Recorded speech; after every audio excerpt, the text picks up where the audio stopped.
Hey guys, tonight we begin a journey into the coldest, darkest stretch of human memory, one so surreal and widespread that even emperors, monks, and Chinese court scribes struggle to explain it. You trudge along a windswept path beneath a sky that refuses to brighten, not cloudy, not stormy, just faded, dim. A sun hangs above like a dying coal, its warmth thin, its light blunted. The birds don't sing, the trees don't bud. Something is wrong, and you can feel it in your bones. It's the year 536 AD, and something just happened that no one can quite name. You step through frost-bitten grass in what should be springtime. The rivers still run, but slower, duller, like they too feel heavy with dread. Children cry, animals die, and the wheat, what wheat? There won't be bread this year or next. So, before you get comfortable, take a moment to like the video and subscribe, but only if you genuinely enjoy what I do here. And if you're watching from somewhere far, far away, drop your location and local time in the comments. It's always cozy to know where we're all gathered together. Now, dim the lights, maybe turn on a fan for that soft background hum, and let's ease into tonight's journey together. It begins, of all places, in silence. Not a dramatic bang, not lightning from the heavens, just a shift. So small at first, most people don't even notice it. Maybe the sunrise seems a little slower, the morning air colder than usual. But within weeks, the change becomes too big to ignore. The sun is no longer behaving. All across the known world, the skies begin to dim. Not just for an afternoon, not just because of storm clouds, but for months, and then years. You hear it first in whispered laments, monks in Ireland writing that the sun gave no proper light. In Constantinople, court scribes describe a year without sun. In China, the chronicles speak of famine and frost in midsummer. And in the Middle East, the historian Procopius gives it to you plain. The sun shone like the moon, weak and strange, and never saw its full light. You blink, still no dawn. This isn't just a local weirdness, it's global. From Rome to Korea, Ethiopia to the Andes, the records line up. Starting in 536 AD, the world entered one of the coldest and darkest periods in human history. Historians still argue whether it began on a single day or crept in gradually. But they all agree something enormous happened, something with the power to throw a planet into shadow. What makes it worse? No one knew why. You sit around a smoky hearth, watching families huddled together, confused and hungry. The grain stores are running out. The goats have stopped producing milk. The rain has turned to sleet, then to snow, even in places where snow has no business falling. People pray, plead, panic. Some say it's divine punishment. Others whisper that it's witchcraft or signs of the end times. Still others, well, they don't say much at all. They just disappear into the woods. You pass a field of unripe barley, shriveled and brittle. A woman stands nearby, her scarf wrapped tight, her eyes hollow. She tells you the growing season was short, the harvest was thin, and that her neighbor buried 2 children last week. Starved down to shadows, she says. You try not to shiver. And here's the thing. Nobody could have known what caused it. The science of atmospheric dust or solar dimming didn't exist yet. People didn't understand volcanic aerosols or sulfur dioxide or reflective ash. They just knew that the sun was failing, and with it, everything else. Meanwhile, halfway across the world, Chinese astronomers are drawing diagrams of eclipses and frost patterns in July.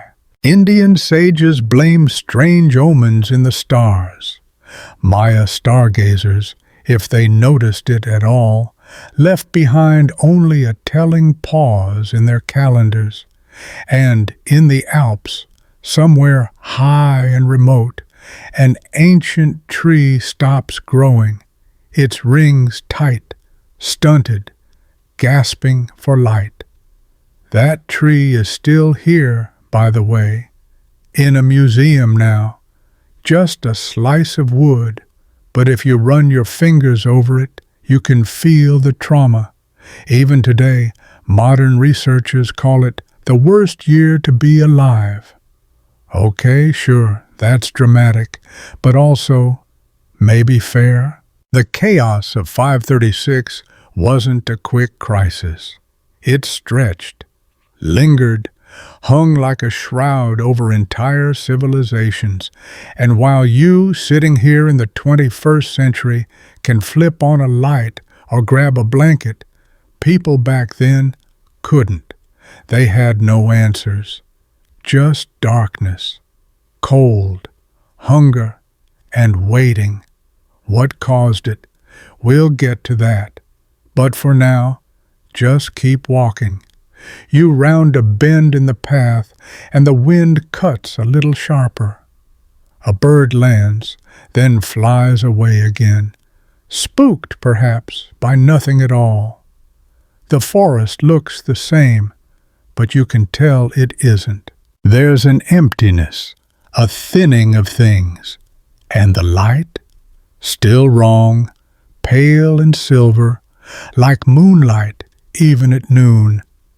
Whatever happened in 536 AD didn't just cool the planet, it shook the world awake, or maybe asleep, like a long, grim winter dream that refused to end. And you're walking through it. Step softly, we've only just begun. The wind doesn't howl, it whispers. A slow, papery hiss through bare trees and dry grass that never turned green. You walk with your cloak pulled tighter now, crunching over ice-rimmed mud as the world holds its breath. It's no longer just dark. It's quiet in a way that feels staged, like the world forgot its lines. By spring of 536 AD, it's clear this is no ordinary winter lingering too long. Crops fail, again and again. Then the famines begin. Ireland records a failure of bread from the years 536 to 539. Across the sea in Constantinople, even the markets grow sparse, their usual bustle replaced by tight jaws and measuring eyes. Wheat prices skyrocket. People sell jewelry for bread, or worse, children. And in China, well, one record says that yellow dust rained down like snow. Crops were withered and scorched, and frost came in August. You pause near a cluster of travelers, camped under lean-tos of stitched hide. One is carving a root with shaking hands. Another rocks a toddler with an empty look. These aren't refugees from war or fire. They're survivors of weather, bad luck, a sky that no longer feeds. But famine doesn't just mean hunger, it means breakdown. Grain caravans are ambushed. Monasteries are stormed by peasants who were devout just weeks ago. The bond between ruler and ruled, already thin in many places, snaps like frost-bitten rope. Kingdoms teeter, empires stumble, and new movements rise from the cold ground. Historians still argue whether the widespread crop failures of 536 led directly to political upheaval, but the patterns are suspicious. The Sassanid Persian Empire, on edge. The Eastern Roman Empire, in debt and fraying. China's Northern Wei dynasty crumbles entirely by 550. And in places with no written record, archaeologists still find the signs: mass graves, empty settlements, sudden dietary shifts in bone collagen, as if entire communities changed their eating habits or starved trying. But let's stay with the people for a moment. Not the kings or chroniclers, but those walking beside you now. Imagine a village in the Alps, a cold valley cupped in mountains, snow always, but now more than ever. The villagers survive on cheese, barley, smoked meat. But this year, the milk soured early.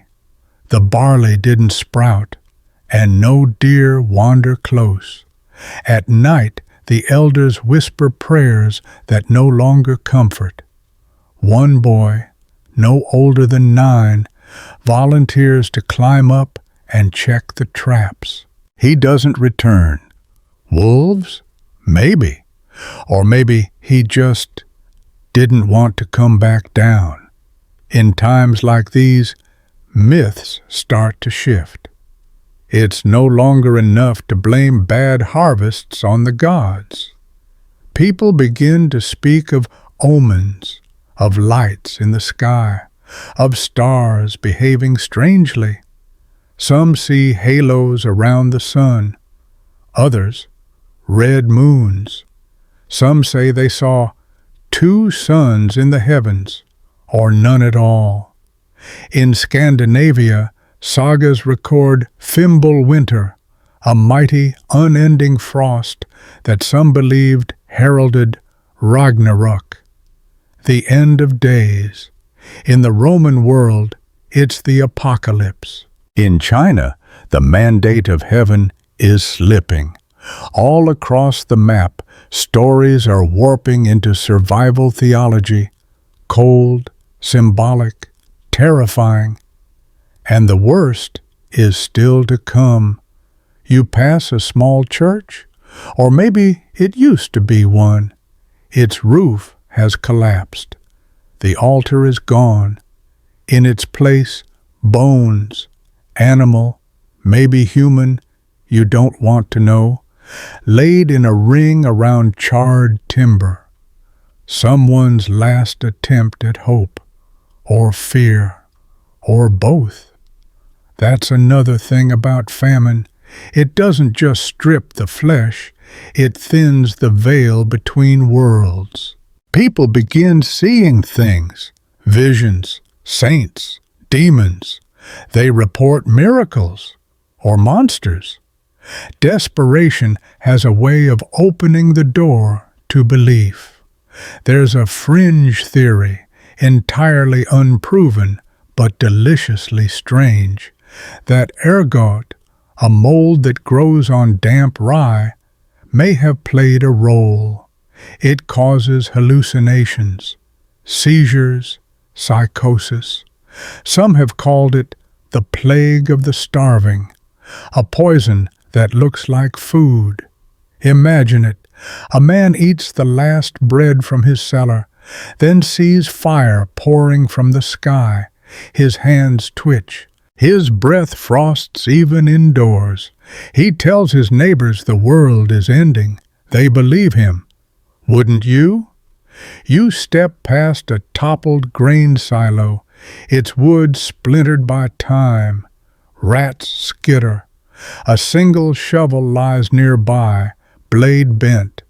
Someone worked hard here, once, before the light left. And here's the quiet horror. This goes on. For 18 months, the sun never returns to normal. The growing seasons are warped. The winters stretch. Even when the sun rises, it doesn't warm. And when it sets, it takes hope with it. You can survive one bad year, maybe two. But 3? You meet a merchant from Antioch, now ragged, trudging west. He says the roads are bandit-filled. He says the port cities are ghost towns. He says, get this, that people have begun trading nails from holy coffins as food currency. That's how far things have slipped.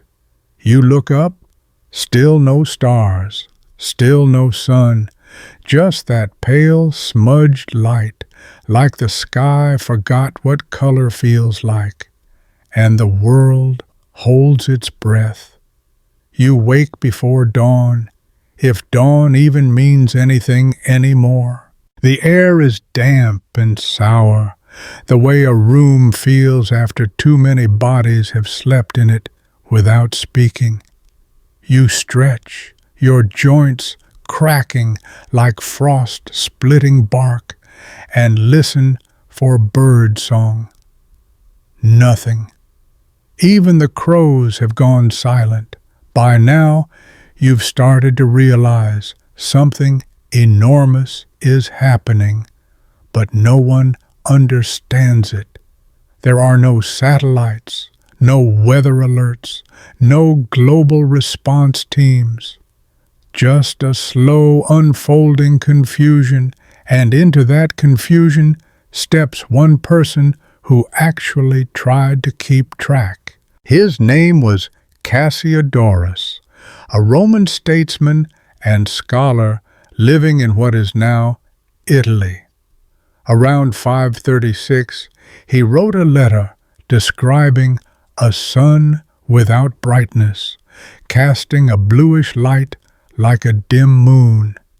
He calls it unnatural, worrying, a sign, perhaps, of divine displeasure. Cassiodorus was no crank. He worked for the Ostrogothic king Theodahad and served as a sort of medieval public relations guy, half historian, half moral commentator. His writings are full of pomp, sure, but also genuine concern. He knew that if the sun didn't shine, the empire would unravel. And it did. But before we leap ahead, pause here. You're in Ravenna, where Cassiodorus once walked. Its Byzantine mosaics still shimmer, but the streets are quiet now. A few traders still brave the road, selling salted fish and bitter wine, but no one lingers. The shadows are too long. The air smells faintly of mold and iron. The economy, crashing. With no crops, there's no tax base. With no tax base, there's no army. With no army, well, guess what happens next? The Gothic War between the Eastern Roman Empire and the Ostrogoths had already begun before the dark sky. But now, the war slows, sputters, then flares. Armies wander starving countrysides, pillaging what little is left. Villagers see flags and pray it's the other side. the one less cruel this week. Historians still argue whether 5 and 36 directly impacted the Gothic War's outcome, but timing is everything. Supply chains collapse. Soldiers desert. The war drags on for nearly 2 decades, one of the most brutal and dislocating conflicts in Roman history. Back in Constantinople, Emperor Justinian stares out at a sunless city and tries to act normal.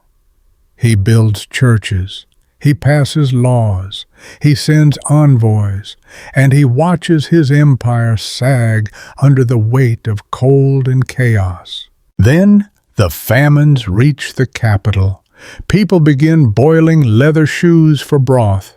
They grind acorns and moss. Parents die in doorways while children wander the streets, clutching empty bowls. Justinian orders grain imports, but the ships are too few, the grain too scarce, the sea too rough. And then, just when it seems things couldn't spiral further, nature opens a new chapter. Floods. One Byzantine chronicle records inundations that drowned entire fields and washed away villages.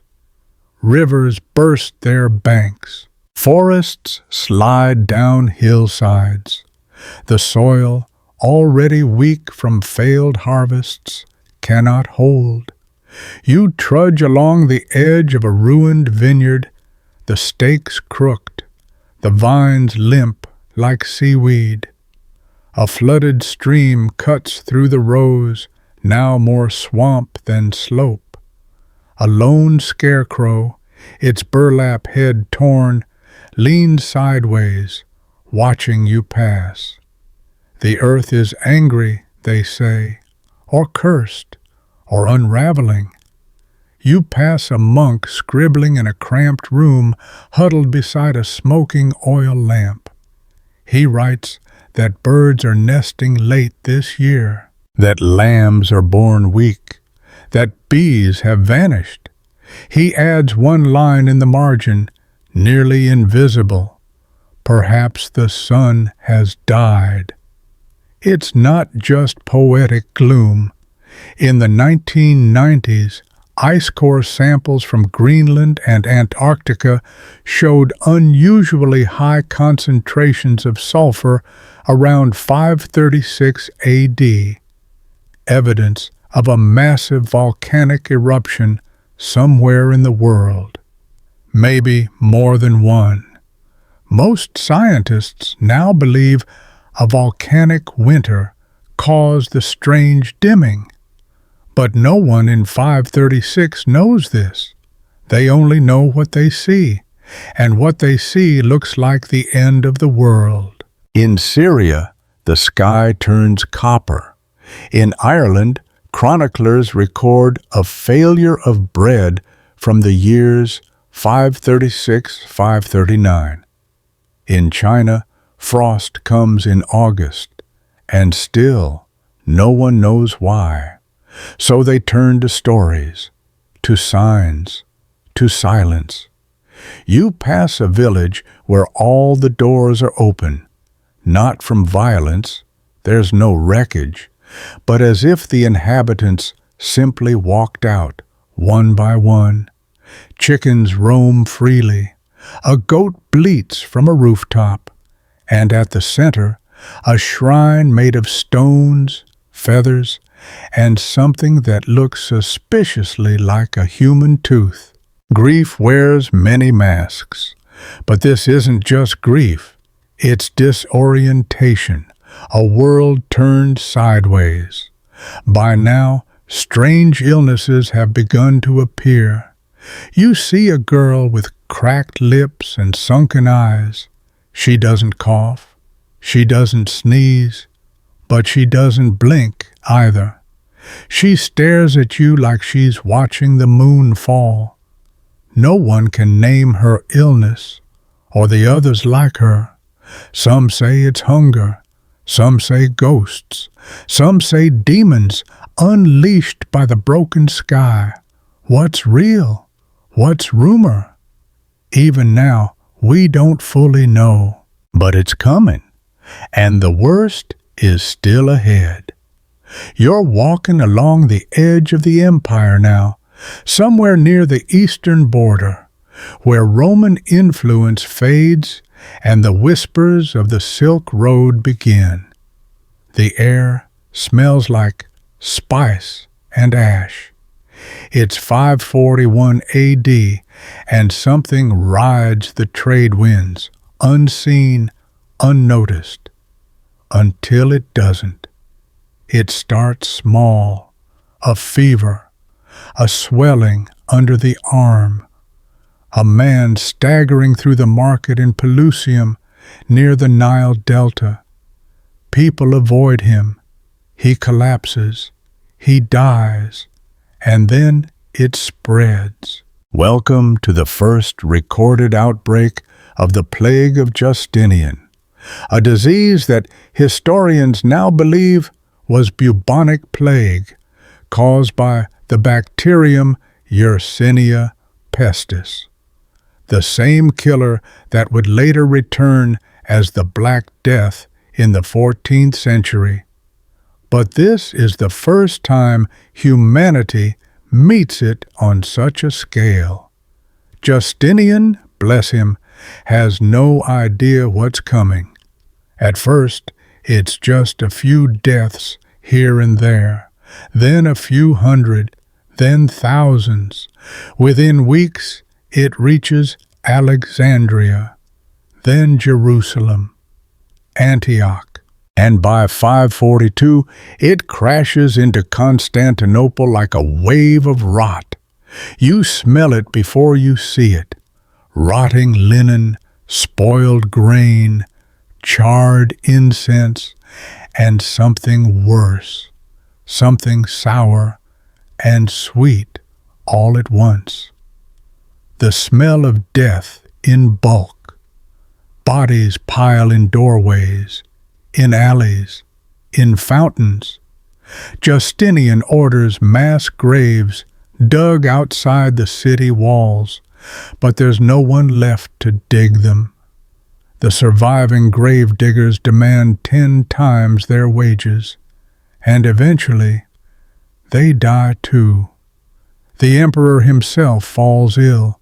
For a while, people think he's dead, but he recovers, barely. The empire? Not so lucky. Modern scholars estimate the death toll at somewhere between 15 and 50 million over the course of the pandemic, nearly half the population of Europe, the Middle East, and North Africa. In Constantinople alone, it's said that 5,000 to 10,000 people died per day at the peak. One bishop wrote, "There were not enough living to bury the dead." Historians still argue whether the plague was the final blow to the Eastern Roman Empire's grand ambitions, but one thing's certain: whatever future Justinian dreamed of, it died gasping in the streets. And while the plague is burning through cities, rural areas don't fare much better. Out in the countryside, rumors swirl like chimney smoke. Some say the plague rides in on black winds. Others say it's punishment for sin. One peasant you pass swears he saw a demon walk out of the forest with a sack slung over its back, sprinkling death-like seed across the fields. He says it made no sound, just smiled. You nod politely and keep moving, because honestly, you've heard worse. And truth be told, you're starting to wonder if he's wrong. At this point, the world feels like a board game tipped sideways. Empires slide, trade routes crumble, One source from Syria says the sun hasn't shone properly in years. Crops fail again. Locusts swarm. Famine and plague create a grim loop, one feeding the other, like snakes devouring each other's tails. You reach a monastery where the monks are digging a third burial pit. They used to chant as they worked. Now they don't even speak. Inside, a scribe copies a passage from Augustine's City of God, his quill trembling. In the midst of life, we are in death.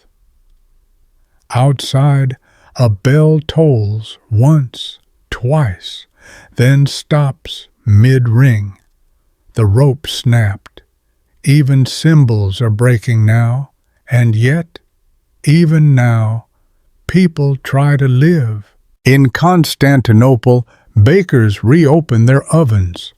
Priests give last rites, again and again, until their voices fail. Children still play in the mud, their laughter oddly defiant. A widow turns her husband's robe into a blanket for an orphan. A man carves little wooden crosses and leaves them in alleyways for the dead he passes. You pause to look at one, pine, simple, with a single word etched in shaky Greek, hope. Hope, that ridiculous, stubborn thing, it flares in people like a candle stub in a cavern, faint, flickering, but present. Some of the sick recover. A few immune survivors return to their trades. The plague recedes, slowly, cruelly. It doesn't vanish. It never does. But its hunger eases, and the survivors crawl from the wreckage of a world unrecognizable. But here's the thing. This isn't the end of the story. Because while 536 may have dimmed the sun, and 541 may have darkened the soul, the century isn't done with us yet. There's more ruin to come.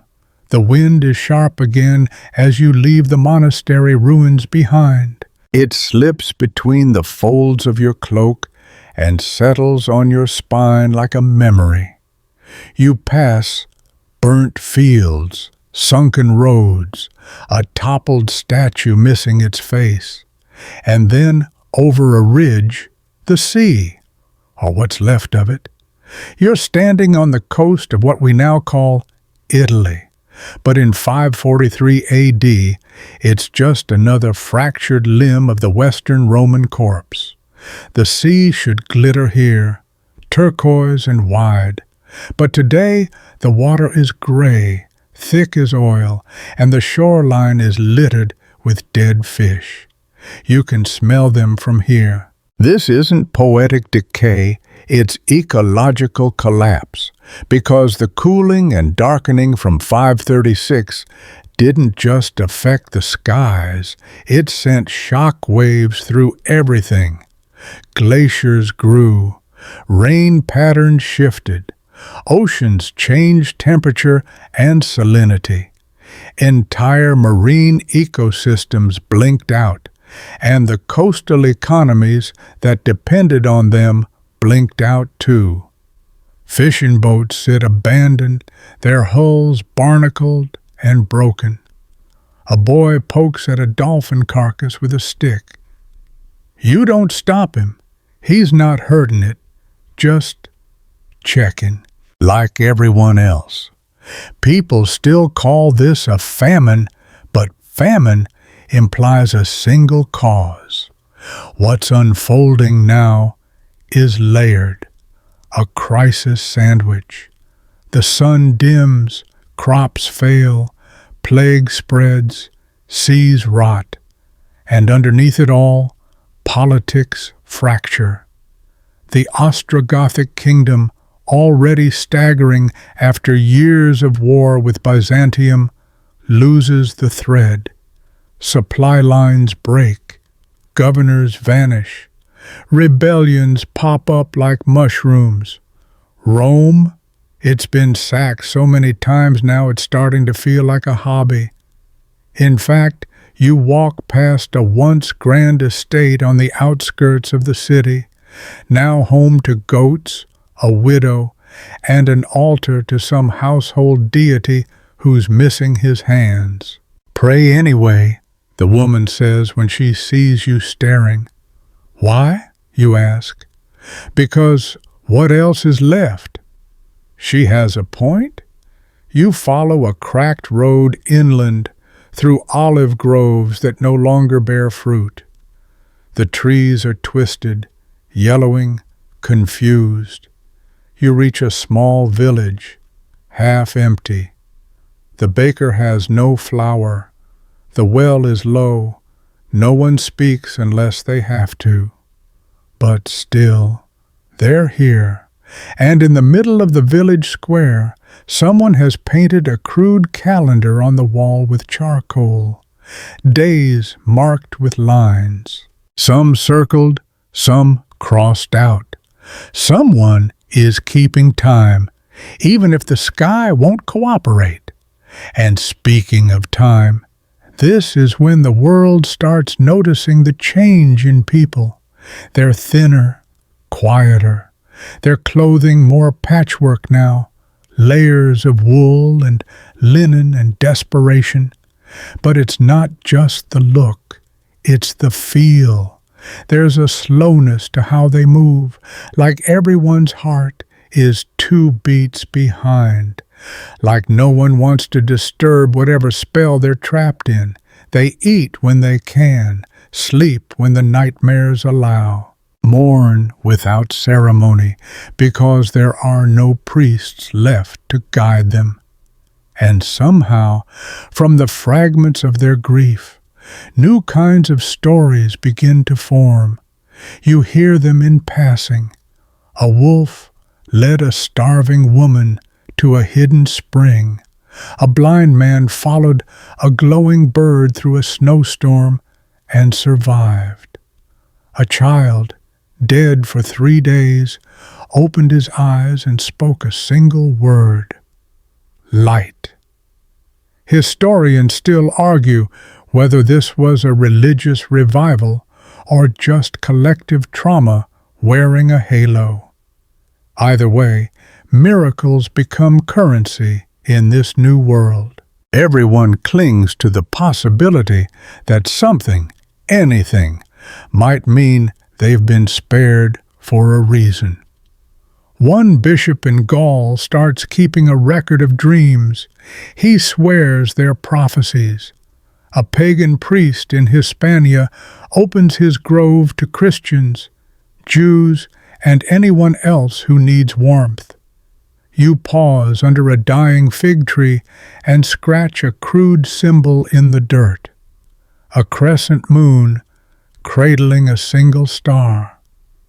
No one taught you that, but it feels right, because something's happening deep beneath the misery. Not a recovery, not yet, but a shift, a reordering. Old gods, old emperors, old certainties, all fading like the light that started this whole mess. And in their place, silence, a canvas maybe, one ready for something new.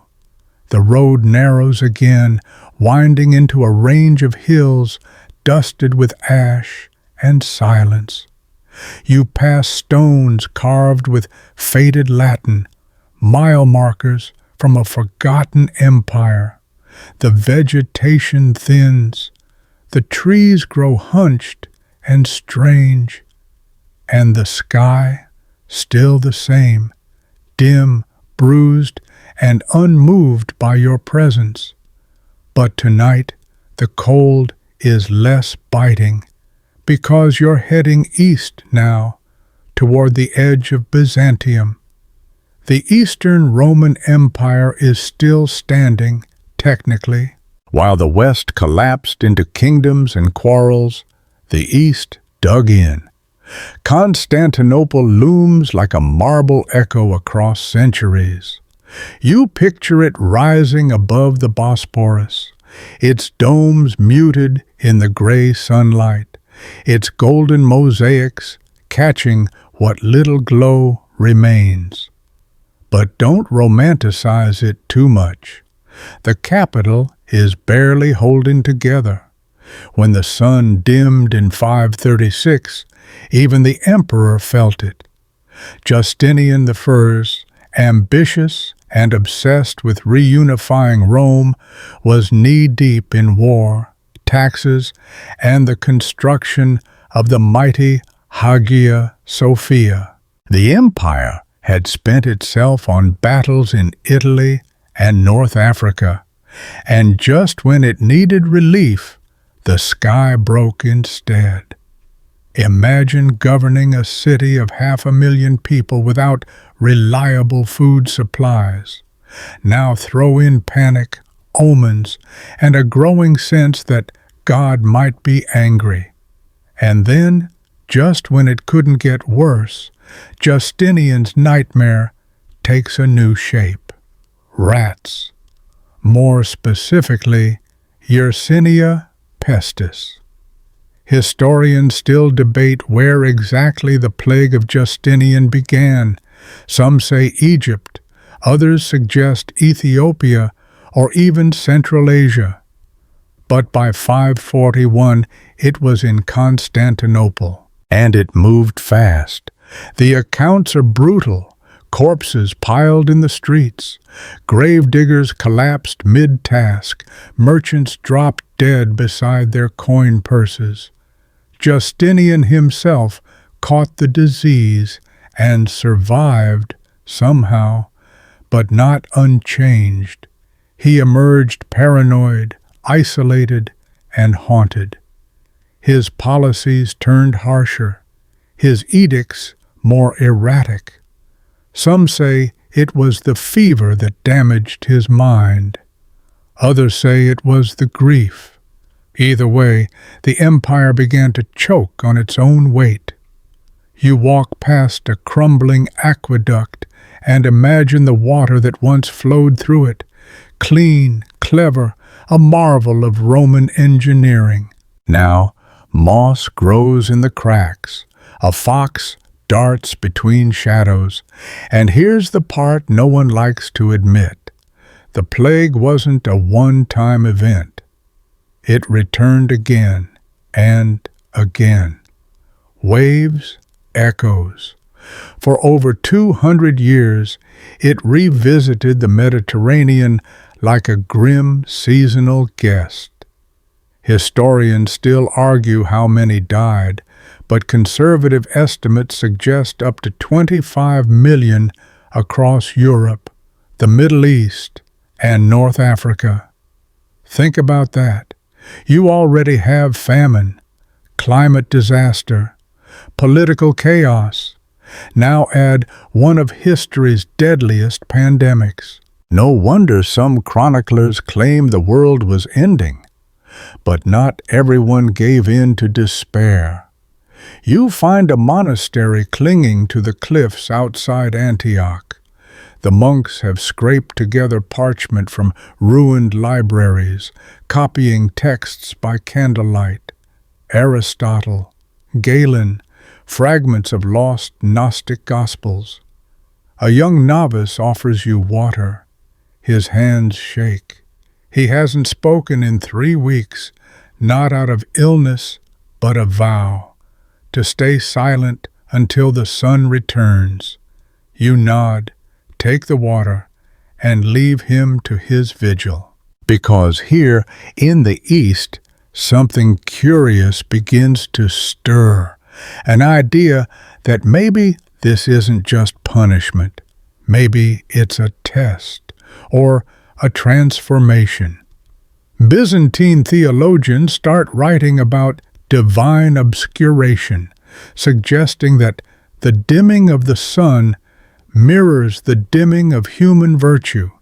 They speak of repentance, renewal, and oddly, resilience. A bishop in Alexandria writes that the eclipse of light has forced men to see by inner flame alone. You pass a market where spices from India still trade, albeit more slowly. You hear Armenian merchants haggling beside Syriac scribes. Despite it all, trade routes flicker on. Messages cross borders. Ideas, like spores, float through the dust-choked air. It's not quite a renaissance, but it's not surrender either. And in the midst of this gray, grieving empire, the foundations of something enduring are laid. Theology, medicine, legal reform. Even in plague, even in ash, people build. It's almost funny. You think collapse will silence the world, but sometimes it clears space for a different kind of sound. A dry wind carries the scent of salt and stone as you drift along the ancient roads of Persia, weaving through a landscape where empires once collided like thunderclouds. Zoroastrian fire temples blink across the hills, flickers of warmth in a world that seems to have forgotten what brightness feels like. You're entering the Sasanian Empire now, at least what's left of it. Because while Rome staggered under the weight of ash and plague, Persia wasn't spared either. The strange weather of 536 spread beyond the Mediterranean, choking skies from Italy to India. Grain shipments failed, rivers ran thin, livestock perished, and amidst this bleakness, King Khosrow, known as Anushirwan the Just, faced a kingdom growing colder, hungrier, and angrier by the season. You pass a caravan winding through the mountains, their camels gaunt, their silk bundles smaller than usual. One of the traders clutches a charm made of silver and turquoise, muttering prayers under his breath.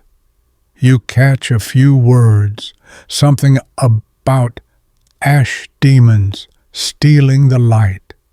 Historians still argue whether the Sasanians suffered more from the climate disaster or the cascading wars that followed. But both were bad enough. Food prices soared, rebellions flared, refugees poured across borders. Some regions were so dry, farmers couldn't even plant barley, the hardiest crop of them all. And yet, there's something peculiar about how Persia responded. Unlike in Europe, where the famine sparked riots and religious hysteria, the Sasanian court doubled down on bureaucracy. Khosrow ordered emergency granaries opened, relief caravans sent, local officials punished for hoarding. The Zoroastrian clergy, who believed cosmic order, or Asha, could be maintained even in darkness, organized rituals to push back the shadows. One priest you meet along a mountain trail offers you a pinch of pomegranate seeds and a saying, "Even the longest night must serve the fire." You chew the seeds thoughtfully. They're sour, but alive. Back in Ctesiphon, the capital on the Tigris, astronomers charted the dimming sky. They compared it to omens from the Avesta, their sacred texts, debating whether this was a purification or a prelude to final battle. Some believed the demon Angra Mainyu, embodiment of chaos, had been loosed from the underworld. Others simply got to work. Records showed tax reforms, agricultural experiments, even primitive weather tracking using rudimentary sundials and clay scrolls etched with cloud patterns. It wasn't perfect, but it was something. And something is all anyone had in 537. You pass a fire temple at dusk, where young acolytes chant as the sacred flame gutters behind glass. It's not much of a blaze, but it's there. And that's the point, because while people feared the end of the world, Khosrau planned for its continuation. Fringe tidbit here. Some Sasanian scrolls mention the Great Dim, a period of cursed twilight when the stars ruled the day. One fragment claims wolves began hunting at noon. Another describes dreams of a second sun rising from the sea, only to vanish when touched. Myth, maybe. Hallucination, possibly. But also memory, mangled by fear. And fear was everywhere. There's a village you pass, barely more than a ring of stone huts, where the children play in ash piles like sand. They don't know it's strange. It's all they've ever seen. One offers you a toy, something carved from bone and wrapped in wool thread. A little sun. He says it's for luck. You take it because saying no would feel like blasphemy. You stop to rest beneath a cypress, and you realize something unexpected. Persia didn't collapse in 536. It bent, but didn't break. Khosrau's reign lasted another 2 decades. He oversaw libraries, palaces, treaties.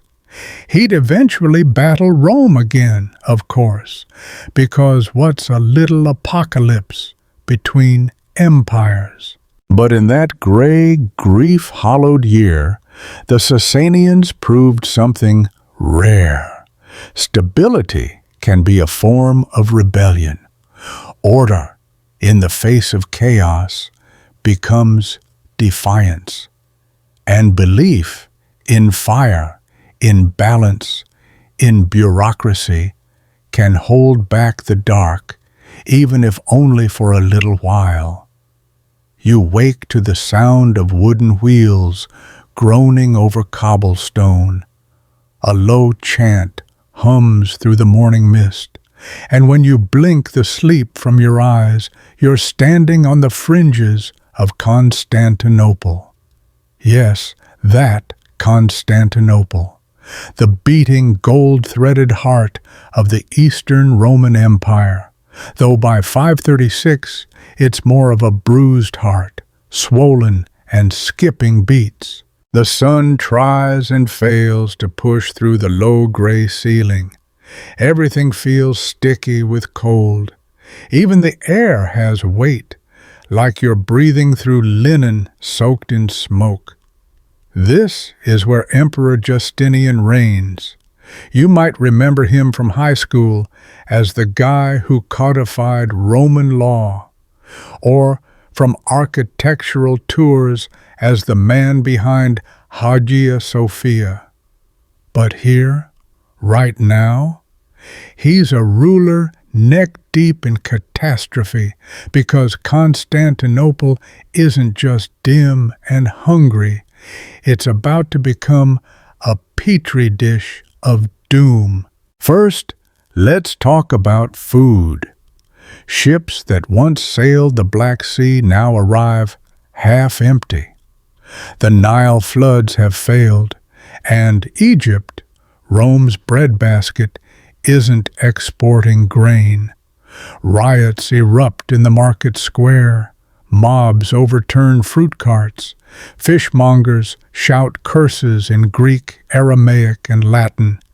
Justinian, Ever the legalist enforces price controls. It helps. A little. Then the ash thickens. Birds fall from the sky. Candlelight becomes a 24/7 requirement. Church processions wander the streets with relics raised high. Fragments of bones, splinters of crosses, even the cloak of Saint Thecla, hoping for divine intervention. It doesn't come. Not yet. Historians still argue whether this cosmic darkness directly triggered the next horror or merely paved the way. But sometime around 541, less than a decade later, Constantinople is swallowed by plague. Yes, that plague, the first great pandemic of bubonic proportions. But before we leap ahead, let's linger here, because Justinian's reaction to the dark skies was more than just logistics and prayers. He saw something grander, an opportunity. What do you do when the heavens stop working? You rewrite the world. That's why, despite famine, despite fear, despite rioting nobles and exhausted priests, Justinian kept building. The Hagia Sophia wasn't abandoned. It was accelerated. The massive dome was cast with haste and hope, shimmering with light inside, even as the world outside dimmed. You step inside and marvel. Mosaic still half set. Marble hauled in from Thessaly. Architects barking instructions in 4 languages. And up there, on scaffolding stitched from cedar and prayer, workers shape the dome that will defy gravity, and maybe, if they're lucky, death itself. Quirky aside, there's a contemporary account that claims birds refused to fly over the city during this period. One monk said it was because the angels were weeping and the birds didn't want to interrupt. The truth? Probably ash again, or sulfur, or the unsettling stillness of the atmosphere. But the vibe, unforgettable. And through it all, Justinian's wife, Theodora, holds court. You glimpse her in a side chamber, veiled, poised, eyes glittering like obsidian. Born an actress, scorned by the elite, but now empress. She orders soup kitchens opened, orphanages expanded, imperial robes donated to the poor, while Justinian debates theology with bishops. She stares down generals and hands out loaves. People whisper she's a saint. Others call her a serpent. She smiles either way. And then there's the edge of the city, the sea wall. You walk it alone, watching black waves gnaw at the foundations. Fires flicker across the strait. The Bosphorus feels more like a myth than a river. Fog slides across the surface like silk. Somewhere out there, traders approach with goods wrapped in burlap and dread. Disease is already on board. It's not here yet, but it's coming. Still, tonight is about darkness, not death. And in Constantinople, darkness becomes art. Artists paint the dimming sky into apocalyptic murals. Poets write verses comparing the emperor to the last flame in the night. One cleric even carves a prayer into the doors of his monastery, begging not for salvation, but for just one day of blue. Spoiler, he doesn't get it. You pass a garden that's half grown, half gone. Vines crawl across shattered fountains. A lemon tree blossoms, confused. Even the plants don't know what season it is anymore, and neither do you, because time in Constantinople no longer flows. It flickers like a candle in a storm. But here's the wild thing. The city doesn't fall. Not yet. Not in 536. The walls hold. The people endure. The empire shrinks but survives. It's as if, by sheer willpower, by decree and devotion and dumb luck, Constantinople clenches its jaw and waits for the world to come back. You sit on a marble bench and breathe the ash-laced air. You are not alone. Thousands did the same every day, for months, for years. They mourned, they prayed, they rationed, they rebelled, and they kept waking up.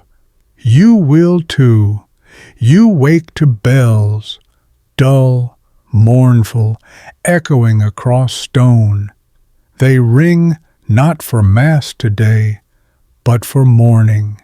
The smoke is thinner now, but not gone.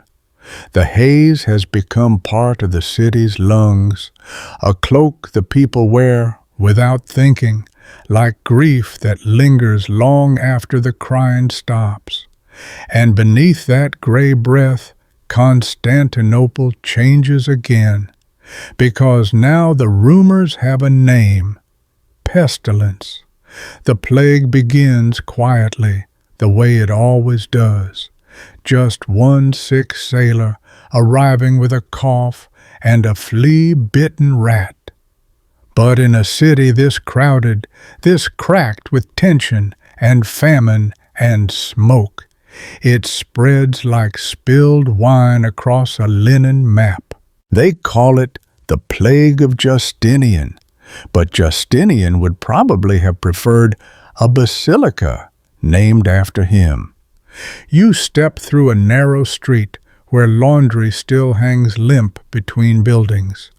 A woman stirs a pot of something thin, glancing sideways at a neighbor who hasn't emerged in days. Across the way, a priest anoints a door with oil and makes the sign of the cross. Twice. Once for the family inside, once for himself. By mid-year, the streets are quiet. Not peaceful, never peaceful, but still, like the hush before a scream. Contemporary sources say up to 10,000 people died per day at its peak. Historians argue over the numbers, of course they do, but the bones don't lie. Entire neighborhoods emptied. Markets collapsed.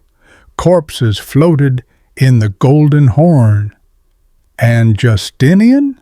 He gets sick too.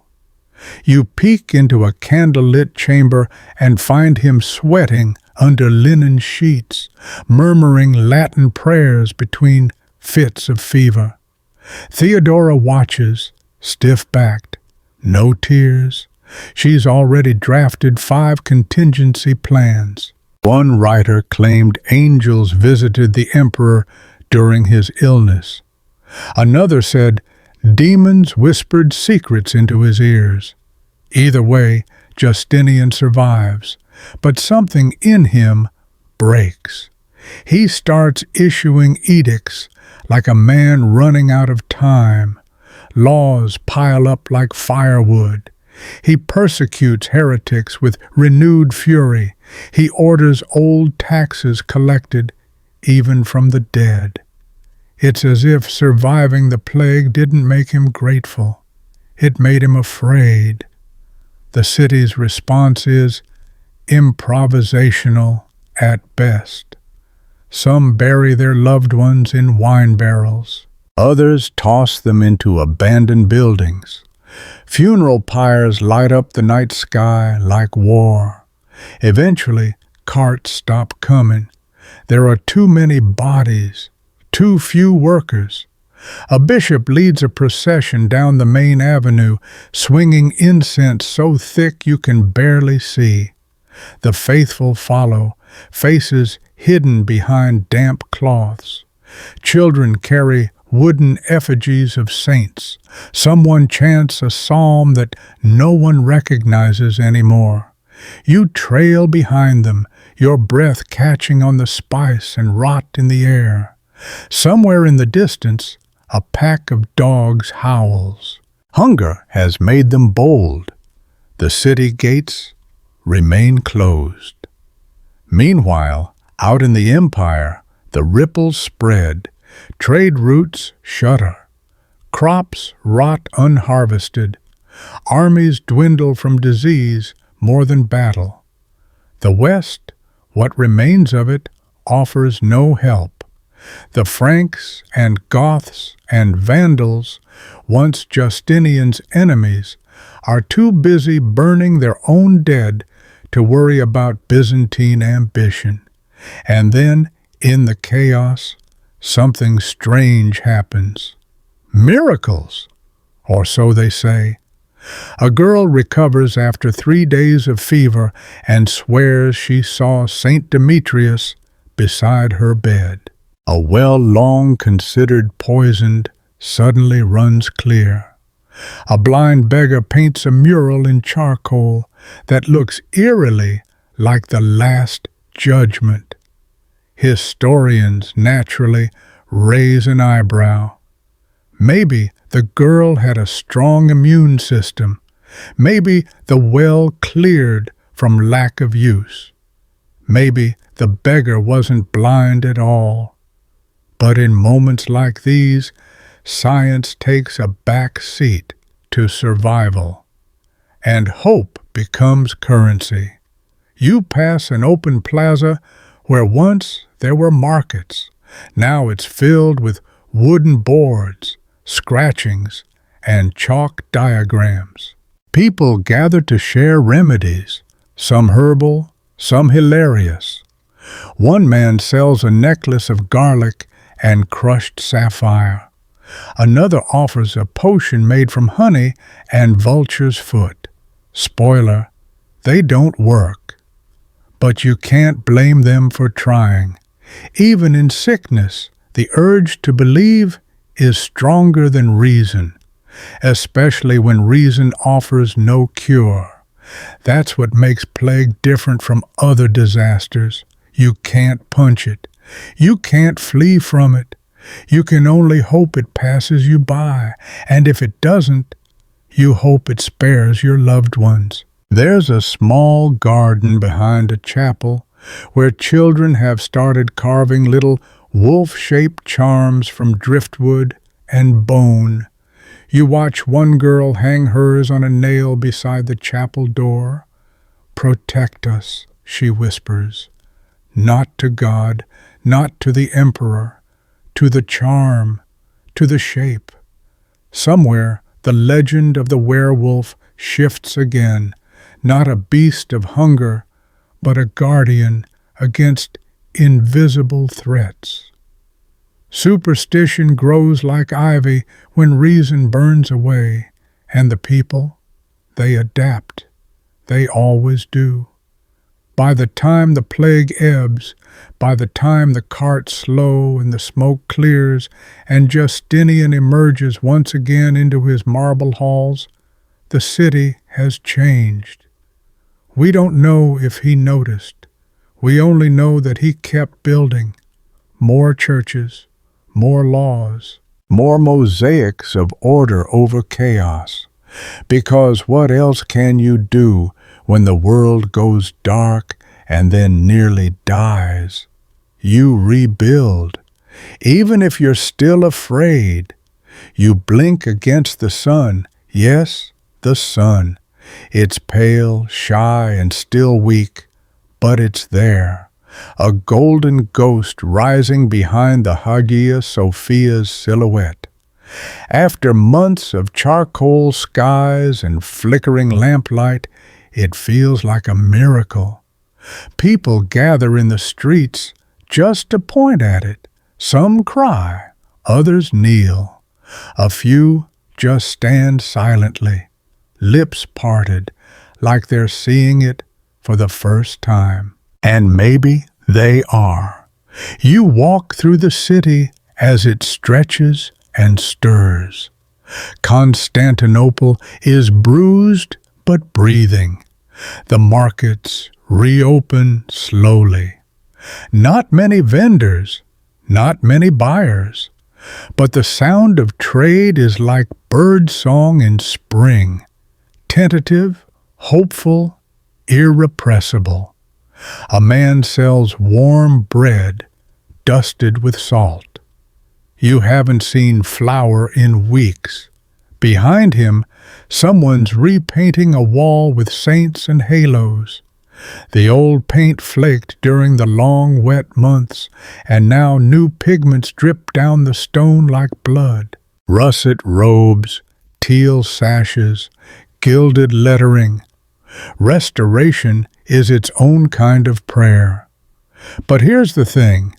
While Constantinople claws its way back to normal, the rest of the world still buckles, because the climate aftershock hasn't passed. It's just spreading. You cross the docks where ships once swarmed like bees. Now, only a handful sway in the harbor. Their sails are mended, but their holds are half empty. From the sailors you hear stories whispered like curses. In Britain, entire villages have vanished into silence. Ireland suffers famine so severe that annals claim there was no bread. In Persia, Zoroastrian fire temples flicker and die. In China, emperors send envoys to ask the sky for forgiveness. One record describes yellow dust falling like snow and crops failing 3 years in a row. Historians still debate whether this was the same phenomenon or separate local disasters. But the timing is suspicious and the scars line up. And amid it all, refugees move. From east to west, north to south, the people migrate, chasing warmth, food, shelter, any sense of safety. You see them at city gates, barefoot and blank-eyed. You see them in monasteries, quietly sweeping floors for a bowl of lentils. You see them in caves and ruins, raising new hearths in old bones. This is what happens after the dark. Drift. In Egypt, the Nile floods unpredictably. In India, the monsoon patterns shift. In Yemen, entire agricultural terraces collapse. And yet, the records don't just mourn, they adapt. One Persian chronicle describes families grinding tree bark into flour. A Chinese text suggests planting turnips instead of millet as they grow in thinner sun. In Ethiopia, an isolated monastery begins growing bitter greens with medicinal roots, sharing them with nearby villages. All across the world, people who had never heard of each other begin making the same choices. Simplify, adapt, endure. You stop at a hillside shrine, built hastily with stone and driftwood. A candle flickers in a horn cup, protected from the wind by a cracked bowl. Someone has placed a piece of dried fruit beside it, an offering, a hope. because the spiritual landscape changes too. In the West, old gods are quietly nudged aside by saints and martyrs. In the East, folk traditions resurface: spirit dances, ancestor rites, charms carved into trees. Even in Rome, whispers of fate and divine punishment get louder. Is this the wrath of God, the end times, a test? One monk writes, "The Lord hides his face, and the earth weeps." Another suggests it's not God's doing at all, but that man's sins echo in the sky. You smile grimly.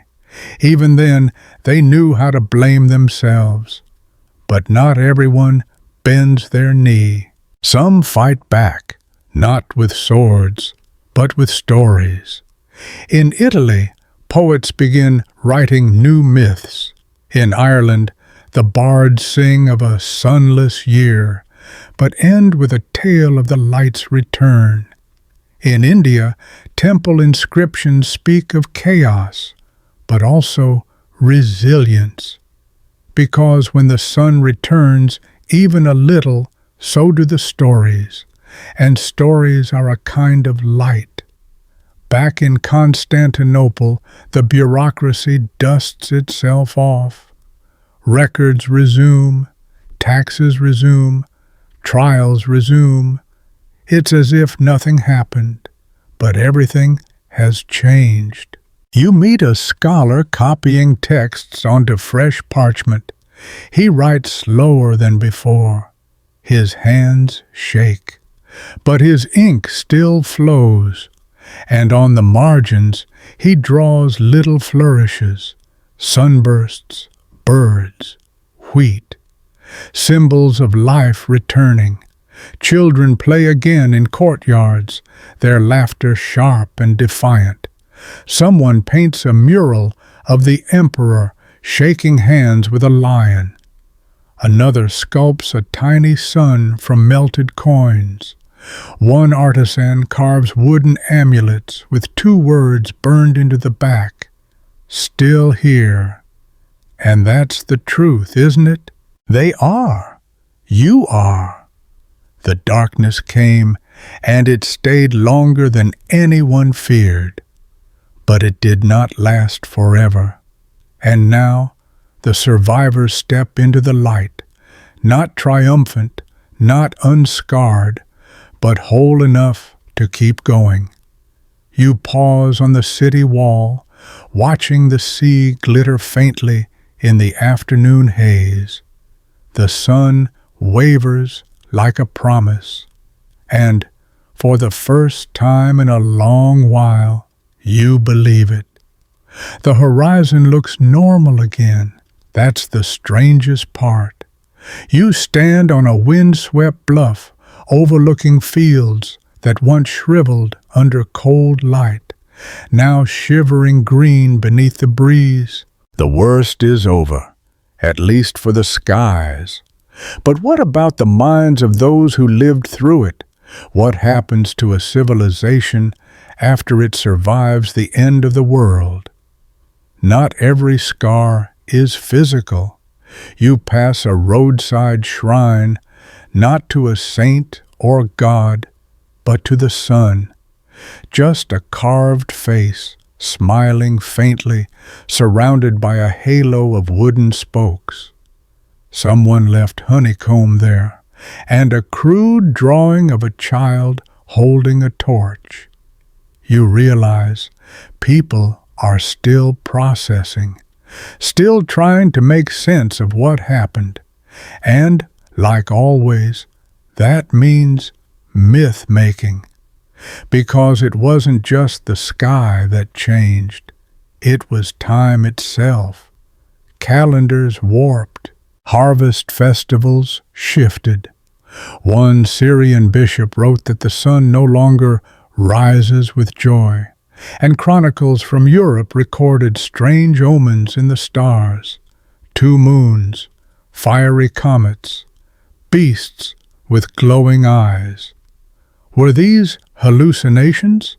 Fear-fed dreams? Historians still argue whether these accounts describe astronomical phenomena or emotional distress transcribed in ink. And while some tried to explain the disaster, others rewrote the rules. In China, Confucian scholars debated whether the emperor had lost the mandate of heaven. In Scandinavia, oral tales spoke of a wolf devouring the sun, a familiar Norse symbol with new resonance. In Mesopotamia, the old gods stirred again, if only in whispers. You pass a burned-out farmhouse, its stones piled neatly. Someone tried to rebuild. On the doorpost, a charm is nailed, a woven braid of straw and red thread. Protection, or at least intention. Even governments adapt. In Byzantium, tax records show unusual leniency for those in famine-stricken regions. Not much, but enough to notice. In Ireland, monastic communities open their gates to traveling farmers. Land offered in exchange for labor and loyalty. And in Italy, a shift begins. Quiet, cultural, because art changes.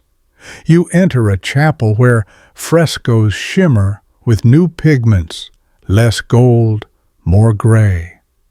The saints wear heavier robes, their halos thinner. The crucifixion scenes become more visceral, the expressions rawer, and above all, the sun appears over and over, weak, pale, ever present. In Ravenna, mosaics begin to favor symmetry, balance, an effort to restore a sense of cosmic order. In Gaul, carvings of birds and wheat replace traditional Roman motifs. Less empire, more endurance. The world didn't just survive, it redefined itself. In the East, Buddhist monasteries document the celestial dimming as a test of spiritual detachment. One monk writes that the absence of light is a gift, a challenge to find the light within.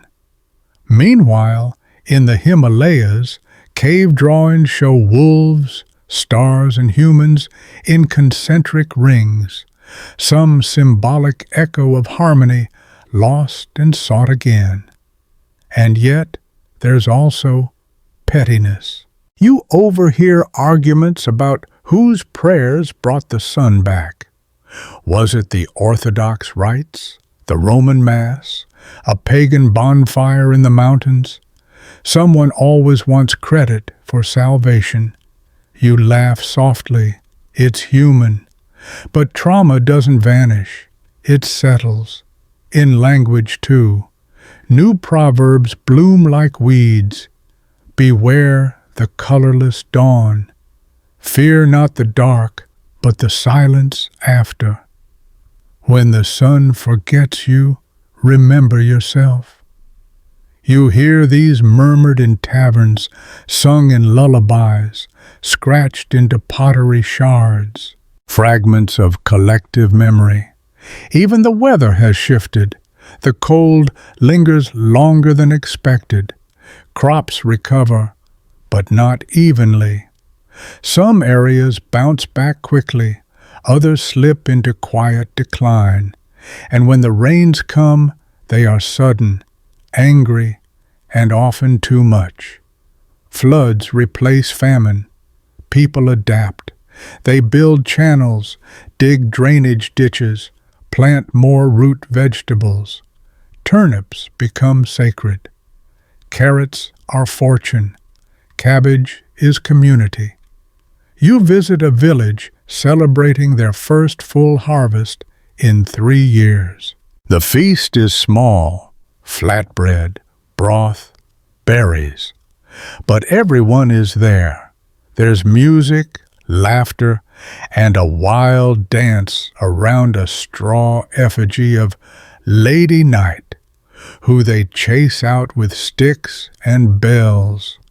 One elder shouts, "Begone, smoke mother! Let our sky be blue." It's equal parts theater and therapy. The children don't remember the darkest days. They never saw the sun vanish. For them, the stories are cautionary tales, boogeyman stuff. But the adults, they flinch when clouds gather too thick. Even now they glance upward when birds fly oddly or the wind smells of ash. There's a kind of post-apocalyptic etiquette. Don't speak of certain years. Don't blame the old. Don't promise the sun will rise. Just hope it does. You sit beside a scribe copying herbal texts.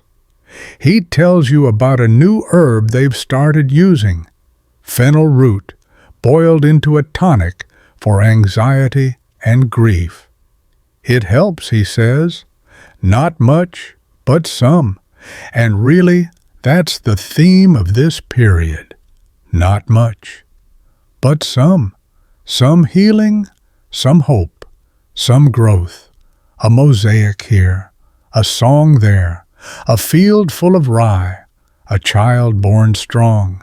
The world dimmed, yes, but not extinguished. As you walk back to the ridge, a bell rings in the valley below. A simple tone, unhurried, a call to prayer or dinner or both. You pause, look out over the land. It is not what it was and never will be, but it is, and that's enough. You descend into a valley cradled by hills where the shadows grow longer but not darker. It's a strange thing, really. After everything the sky has thrown at this world, dusk no longer carries dread. It feels more like an old companion now, one that's learned to soften its steps. But the scars left behind aren't only in stone and soil. They run deep into how people understood time itself. Time had always been flexible, of course. Days measured by sunlight, months by moon, and years by harvest.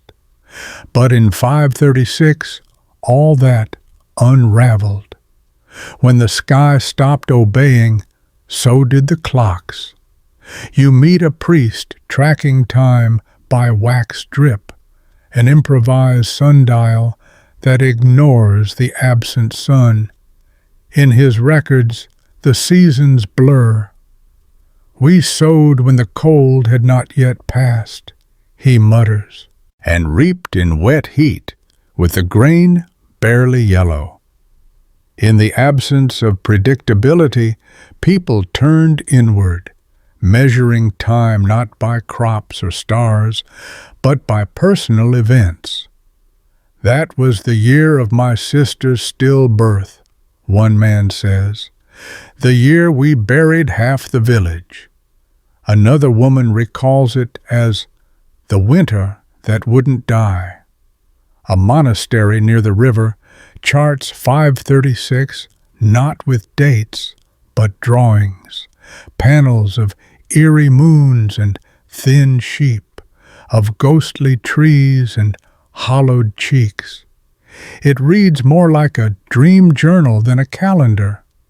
Mainstream history notes that in China, official court records mention yellow dust falling like snow. Some scholars suspect this was sulfuric ash. Others think it might have been pollen stirred by strange air patterns. Historians still argue whether this was environmental description or metaphor.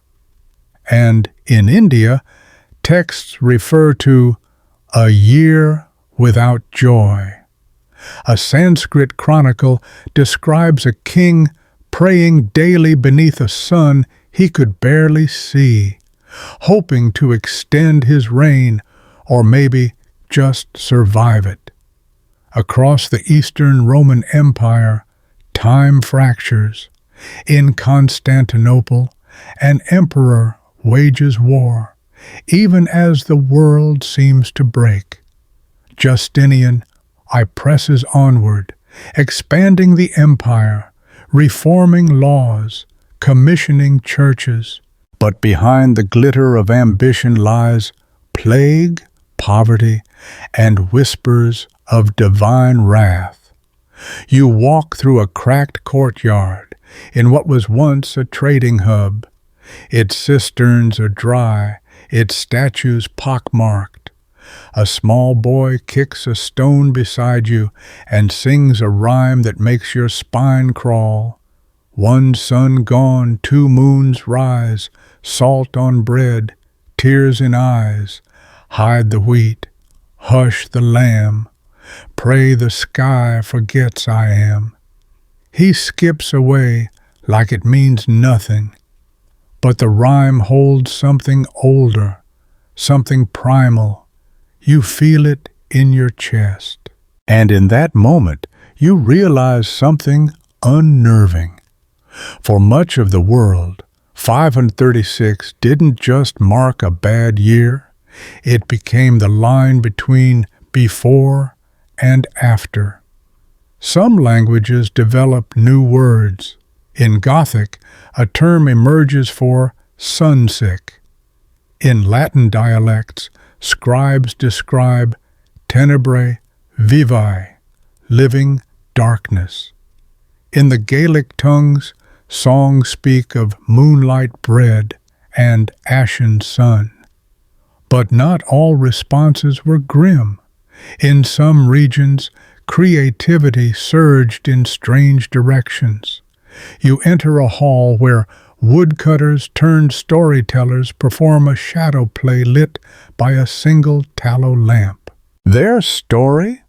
A comedy about a rooster who barters with the sun to rise again only to be tricked by a clever fox. It's absurd, witty, and filled with groan-worthy puns. People laugh, loud and freely, because sometimes, when the world won't make sense, laughter is a way of surviving it. In Egypt, Coptic monks carve protective symbols into their monastery walls, not crosses, but stylized suns with human eyes. So, the sky remembers we're watching, one monk says, in case it ever forgets us again. Meanwhile, in Scandinavia, time fractures even further. Oral histories start to speak of Fimbulvetur, the great winter before Ragnarok, the end of all things. 3 seasons of snow, the sagas claim, no sun, no stars. Was this based on 536, or did 536 shape how they remembered an older tale?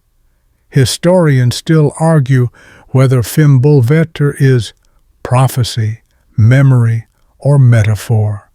But you see its echoes in carvings on wooden beams, wolves chasing celestial discs, warriors with cloud-shaped helms, trees with blackened branches. Back in the Mediterranean, philosophers grapple with new meanings. Boethius, the Roman thinker, writes, "The consolation of philosophy during this period, while imprisoned no less." In it, he imagines a conversation with Lady Philosophy, who teaches him that fortune is a wheel, ever turning. And isn't that the perfect metaphor? Fortune spins. Sometimes you're at the top, sometimes beneath the mud. You sit by a roadside fire with a traveler who stirs her lentils slowly. My mother told me, she says, that when the sun finally returned, we owed it no thanks. It only did its job. You nod. Fair point.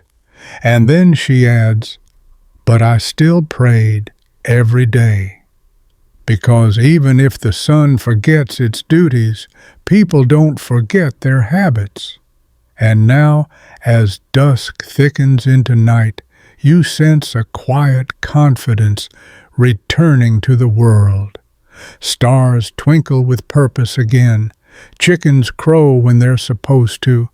Children play without looking up in fear. Time is still a little broken, a little bent, but it flows forward again. And you're moving with it. You find yourself following a narrow footpath through a sleepy orchard where apple trees stand crooked but still blooming. Strange, isn't it? In a world torn apart by darkness and death, something as fragile as blossom still dares to return. But in 537, not everything that grew was so gentle. That's the year war truly started to bite. The Eastern Roman Empire, also called the Byzantine Empire, is locked in what historians politely call Justinian's Wars, though they were less like chess and more like setting the board on fire while juggling plague rats. General Belisarius, one of Justinian's most famous commanders, leads a siege against Rome itself, not against pagans or barbarians, but the Ostrogoths, fellow Christians who'd ruled Italy since the Western Empire fell. You'd think they could sit down and talk it out over flatbread. But no, you're in Rome now, except it's not the Rome you imagined. Not marble and glory, but muddy trenches, shattered aqueducts, and rats the size of small dogs. The siege drags on for over a year. Starvation follows. People eat cats, then grass, then leather. You duck under a broken arch and overhear a soldier whisper to another, "If we boil the boots twice, the taste fades." He laughs. The other one doesn't. This is Rome in 537, starved, plague-ridden, and yet still a prize worth bleeding over. Why? Because to Justinian, reclaiming the old Roman heartlands meant restoring divine order. He wasn't just emperor. He was God's chosen renovator. The Latin phrase was renovatio imperii, restoration of the empire. Mainstream history nods along and gives Justinian credit for his vision. But historians still argue whether his ambition helped revive Rome or simply sped up its collapse. Meanwhile, the Ostrogoths aren't cartoon villains either. Their king, Vitiges, tried to negotiate, but once the siege hardened, so did hearts. His men flooded aqueducts to turn them into moats. Traps were laid.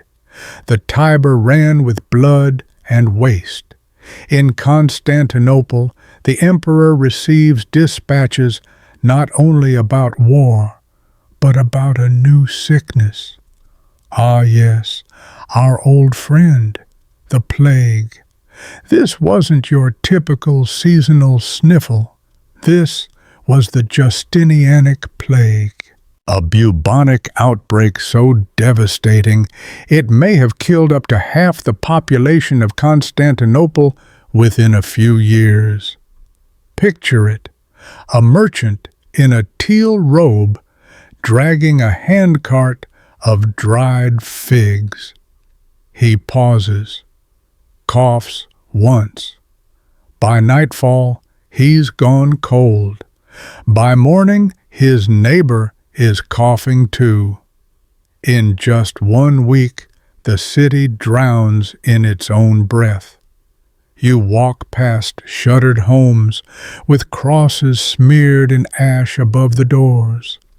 Priests walk in pairs, muttering rites they no longer expect to work. Gravediggers sing songs to keep from breaking. Some claim ships floated into harbors with all hands dead. Others say the dead walked for hours before dropping. Real or not, those stories spread faster than the rats. And here's your fringe fact of the day. One chronicler claimed demons rode on the backs of fleas, whispering death into ears while men slept. You could see them, he said, small as crickets, but cruel as kings. Was he hallucinating, or just trying to explain the inexplicable? Historians still argue whether the Justinianic plague was one massive outbreak or a series of waves over 2 centuries. But its psychological impact, that's not debated. It haunted minds as much as it did bodies. Belisarius, for all his tactical brilliance, fights more than the Goths. He battles starvation, supply shortages, and now whispers of doom. Every cough in the camp makes men flinch, and still, somehow, he holds the line. You find him standing on the Aurelian wall, overlooking the crumbling city he's supposed to save. His armor is scuffed, his eyes are tired.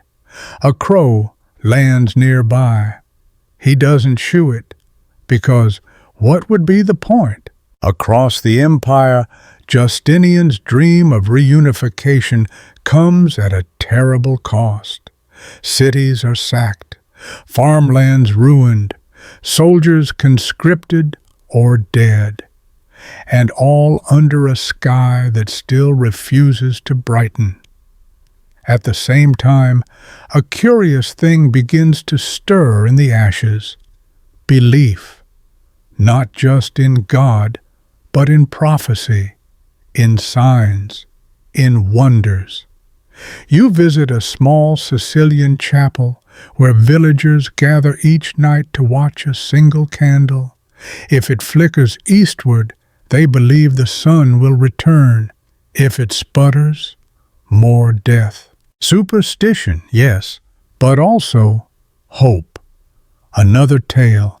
In a village near Carthage, a blind girl supposedly gained sight after touching a sun-warmed stone. Pilgrims arrive. A shrine is built.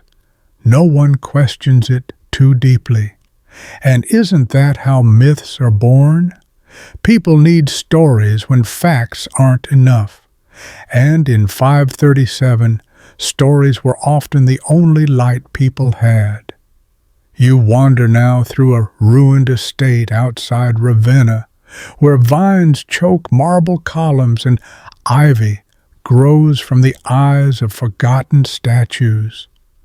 Birds nest in what was once a senator's atrium, and beside a collapsed fountain, a boy draws suns in the dust with a stick. They have too many rays. They look like stars, but he doesn't care. It's how I remember it, he says simply. You don't correct him, because in a world where everything's broken, even memory becomes sacred. You press onward now, boots brushing against the withered edges of wheat fields that never fully ripened. A wind kicks up behind you, threading its way through bare branches and splintered fences, like it's searching for something lost. And really, isn't everyone? The year is 538, and the smoke hasn't cleared. Not literally, not metaphorically.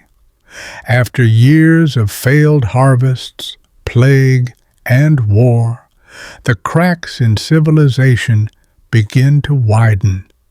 The great empires of the time, the Byzantines, the Persians, the Chinese dynasties, still claim grandeur, but you can feel the weight behind their voices now, the strain, the tightness in their throats. You walk past a Byzantine tax office, or what remains of one. The ledger is split open on the ground, pages warped from moisture, names scribbled in indigo ink now blurred like tears. Someone tried to keep counting, but eventually the numbers stopped. And that's the thing no empire wants to admit. Infrastructure is only as strong as belief. And belief, well, that's in short supply now. Over in the Sasanian Empire, modern-day Iran, a similar unraveling takes place. Once proud of their roads and coinage and cosmopolitan courts, the Persians find themselves beset by both plague and power struggles. Zoroastrian priests speak of divine imbalance, of Druge, the cosmic lie, spreading like smoke across the land. One account tells of a fire temple extinguished by a breathless wind. Another describes milk that soured in the udder, and goats who gave blood instead of cream. Fringe? Sure. But in a world where even the sunrise seems broken, who's to say what's too strange? Historians still argue whether these tales are literal descriptions or symbolic language for ecological collapse. Either way, the impact is real. Trade routes fracture, pilgrimages halt, and trust in the cosmic order dims. In India, Gupta influence continues to fade. The once mighty empire, renowned for its art, astronomy, and architecture, has now splintered into smaller kingdoms, each trying to survive the chaos. Records grow sparse, but a few copperplate inscriptions survive, asking for divine favor as the skies abandon their warmth. You rest beneath a banyan tree where a wandering sage paints mandalas in ash. The gods, he says, do not flee, they wait, but we must change shape to see them. You nod politely, unsure what that means, but the moment feels sacred anyway. In the West, the Gothic wars still rage, and though Belisarius eventually wins back Rome, the city he secures is hardly a prize. It's a ghost, ruined, riddled with sickness, and choked in its own ashes. You find a scroll in a collapsed library, its wax seal melted into the table. The text within warns of creeping thoughts that slip through windows and unsettle the minds of the faithful. Scholars debate whether this referred to heresy or hallucinations from fungal poisoning. Either way, it's clear. Reality was losing its grip. Now enter Gaul, modern-day France, where Merovingian kings rule with long hair and short tempers. In 538, Frankish nobles squabble over divided lands, even as the people beneath them beg for bread and sunshine. One monk writes that the Lord's calendar has lost its rhythm, a poetic way of saying the seasons no longer behave. Here's your quirky moment for the night. A small village in Burgundy reportedly began electing weather saints, random locals chosen by lottery, robed in white, who were ordered to walk the fields daily and chant toward the sky. 3 chanted themselves hoarse, the chronicle says. One was struck by lightning, the other simply wandered off. In the British Isles, post-Roman life continues to shuffle forward, half myth and half mud. Local rulers squabble, bards sing, and monks, ever diligent, keep copying scriptures, though some include odd marginal notes. Sky still pale. No birds today. Tell Brother Cuthbert the bees are gone. You arrive at one such monastery. The scriptorium is quiet, except for the scratch of quills and the gentle click of rosary beads. A young novice points to a page with an illustration of the world's end. A dragon devouring the sun, sheep walking into the sea. Is it prophecy, you ask? No, he says. It's Tuesday. And for a moment, you both laugh, because when every day feels like the end of the world, gallows humor becomes a kind of grace. The geopolitical balance of power begins to shift. With Rome weakened and Persia strained, new spaces open, ripe for the rise of future powers, though no one sees that yet. In Arabia, trade routes bypass the worst-hit regions, and new coalitions begin to form. In Aksum, modern Ethiopia, the Christian kingdom starts pulling inward, guarding its ports and temples like relics of a safer age. You pass a caravan paused at a well in the desert. A trader in saffron robes offers you dates and mutters, "The stars aren't where they used to be." You glance up. He's right. Even the heavens are rearranging themselves, and amid it all, new ideologies creep in. Not always grand or named, but whispered. Folk beliefs, protection charms, ideas that survival doesn't come from temples or emperors, but from quiet, daily rituals. Tie a red thread around your wrist. Place salt beneath your door. Don't speak ill of the moon. Small things, personal things, because when the great systems collapse, it's the little habits that hold people together. And so the world continues, not through triumph, but through stubbornness, through mothers teaching lullabies in candlelit huts, through shepherds watching the same 3 sheep again and again, through lovers sneaking glances beneath soot-darkened skies, not heroic, not glorious, but undeniably human. You're farther from cities now, farther from courts, monasteries, and fire-blasted empires. The path winds you into villages where names never made it onto maps, where stories live in whispers, and survival is more folklore than fact. Because even here, in the smallest, muddiest corners of the world, the shadow of 536 still lingers. You duck beneath the thatched doorway of a rural homestead somewhere in Central Europe. A smoky hearth, some pale roots in a clay bowl, and a child sleeping under a woven blanket patched with fur. The mother stirs a thin soup and says the harvest failed because the sky forgot the sun.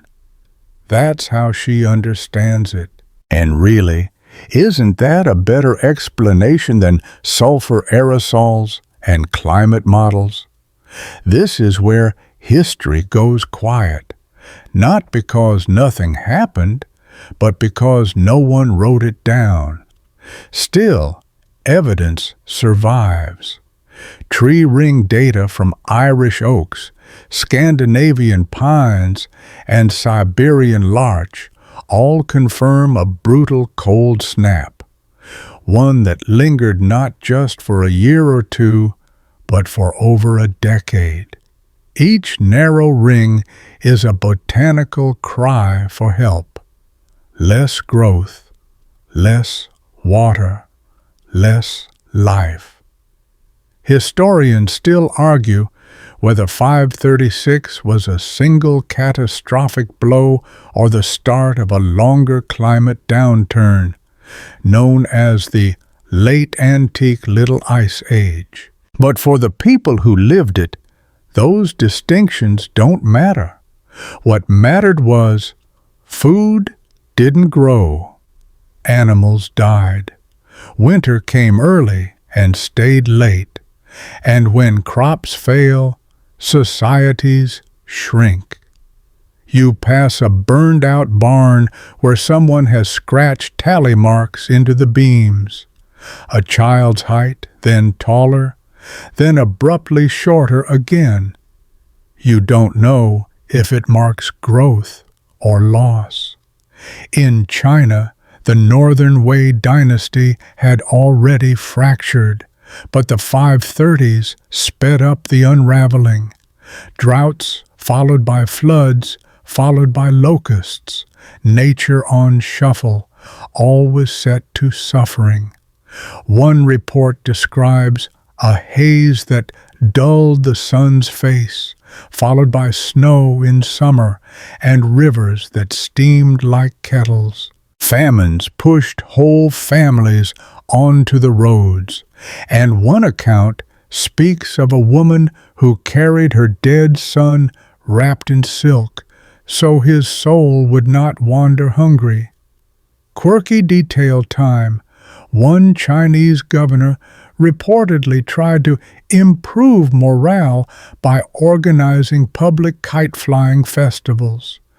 To lift the people's spirits skyward, the record says. It worked until the wind died, and then the kites fell, and so did the dynasty. You find an abandoned villa along a Roman road now grown over with moss and goat trails. Inside, ivy curls through the cracks, but frescoes remain, faded, flaking, but still depicting a man offering grapes to a god with no face. The altar is stained. The god never answers. In Mesoamerica, the story's different. The classic Maya are still centuries from collapse, but even here, signs ripple outward. Ice core samples from Greenland show that volcanic particles from the 530s circled the entire globe, reaching places that had never heard of Rome or Persia or Constantinople. Did the Maya skywatchers notice the strange sunsets? Did they record a year without rain? No one's sure, but stelae from the Yucatan show a flurry of ritual activity around this time, offerings, sacrifices, adjustments to calendars. When the world stutters, people look upward and downward too, because in the Andes, the Wari civilization shows evidence of sudden infrastructural reorganization in the mid-6th century. Storage sites grow larger. Roads shift. It's as if someone started preparing for long-term scarcity, not panic, but planning. You walk the edge of a steppe near Lake Titicaca, and an old man in a striped cloak offers you a handful of freeze-dried potatoes. This, he says, was made for hard years. He smiles, but his eyes are tired. These are the foods that wait. Closer to the equator, records grow patchy. Oral traditions in sub-Saharan Africa hint at a time when the rains forgot their name. Griots still tell stories of the sun being swallowed by a jealous spirit and the rivers turning to dust. Are they myths? Are they memories? Who decides? You sit by a fire and hear one tale that stands out. A village that gave up its own language for a season, believing the words themselves were cursed. They spoke in whistles instead to confuse whatever evil had taken the sky. Whistle languages do exist, you know. But this feels like magic and trauma braided together. Back in Europe, monks continue their quiet labor. They copy Bibles and natural histories, but sometimes they leave little doodles in the margins. Rabbits jousting, snails fighting knights, dogs dancing in circles. Maybe it's just playfulness. Maybe it's the mind's way of surviving. When the world collapses, absurdity becomes a shield. And here's a final image before we close this section. A boy in a ravaged alpine village chases after fireflies with a cracked wooden bowl. His father is gone. His sister coughs too much. But tonight, there are sparks in the dark, and he gathers them like treasure. That's what people do in times like this. They gather light wherever they can. You've crested the ridge now. The fog lifts just enough for you to see the ruins below. Crumbling stone, shattered walls, and a square that once held markets and laughter, and maybe the occasional beheading, if we're being honest.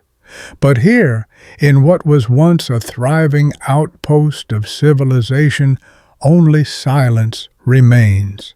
This is how empires decay, not always with war or fire, but with neglect, with thinning populations, with people quietly walking away and never returning. Tonight, we follow those footsteps to the cities that emptied, the capitals that crumbled, and the strange reshuffling of power that followed. Let's start in Constantinople. It survived, technically. The domes still stood. The bureaucracy limped along. But in the years after 536, the empire's strength was tested like never before. First, the skies dimmed and the crops failed. Then, in 541, the bubonic plague arrived. Yes, that plague. The plague of Justinian, named after the emperor who had just tried to reclaim the Western Empire. Talk about bad timing. Contemporary accounts say the streets were filled with corpses, that whole neighborhoods fell quiet, except for the flies. Procopius, who was normally pretty dramatic anyway, described people dropping dead mid-sentence, black swellings rising in their armpits like curses. Historians still argue whether the plague and the cooling were directly connected. Did the volcanic chill weaken immune systems, or disrupt rat populations, or just make everything awful all at once? Either way, Constantinople's population may have dropped by as much as 60% in a few short years. Grain shipments dried up. Trade networks buckled. Justinian's grand reconquest stalled, and his treasury hemorrhaged gold like a stuck pig. But here's the twist. The empire didn't fall. It adapted. Officials developed new tax systems. The army shrank but hardened. The church took on more public functions, baptizing babies and burying the dead, yes, but also managing bakeries, orphanages, even construction projects. It wasn't glory, but it was survival. Meanwhile, in the West, things looked foggier. Rome had already fallen to the Goths. Ravenna was the new capital, a city of mosaics and moldering hope. But in the 530s and 540s, as crops failed and floods ruined infrastructure, the aristocracy started disappearing. Some fled to rural estates. Others simply stopped being rich enough to matter. One quirky record from this era is a letter from a bishop complaining that no one could afford proper vestments anymore, so he was forced to wear wool like a common man. Oh, the humanity! But don't pity him too much. In many places, bishops became the de facto rulers, organizing grain distribution, settling disputes, even commanding small militias.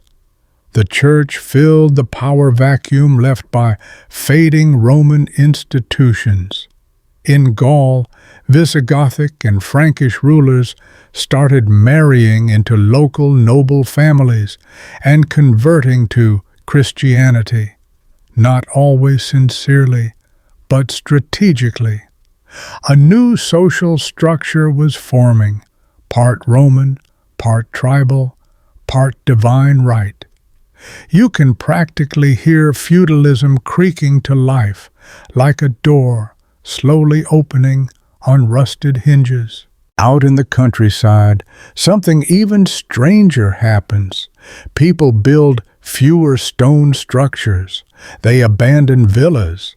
They move uphill, literally, seeking cleaner air, better views, safety from floods and bandits. Hill forts reappear.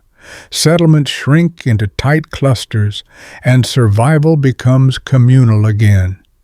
This is the great contraction, and yet life goes on.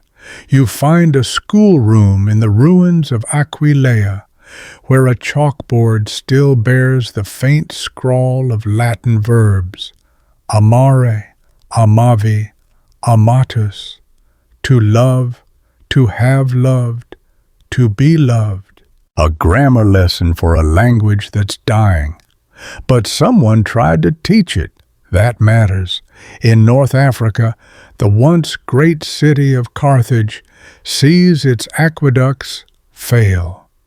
Without clean water, disease spreads, and the urban elite scatter. But in the ruins, Berber communities build new homes, smaller, simpler, sustainable. Carthage becomes a ghost, then a village, then a rumor.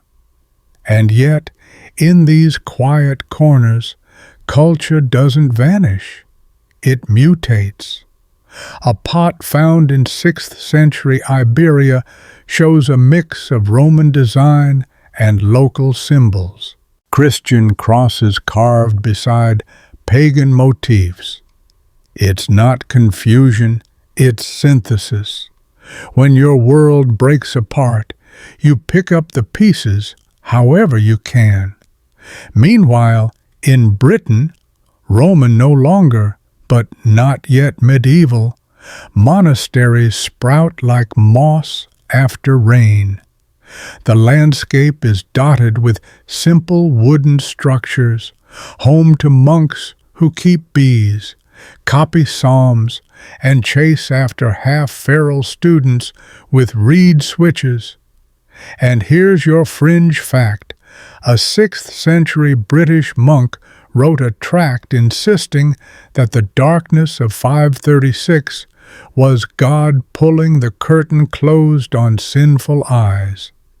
He recommended prayer, fasting, and staring directly into the fog. That way, You might glimpse the angels or go blind. 6 of 1.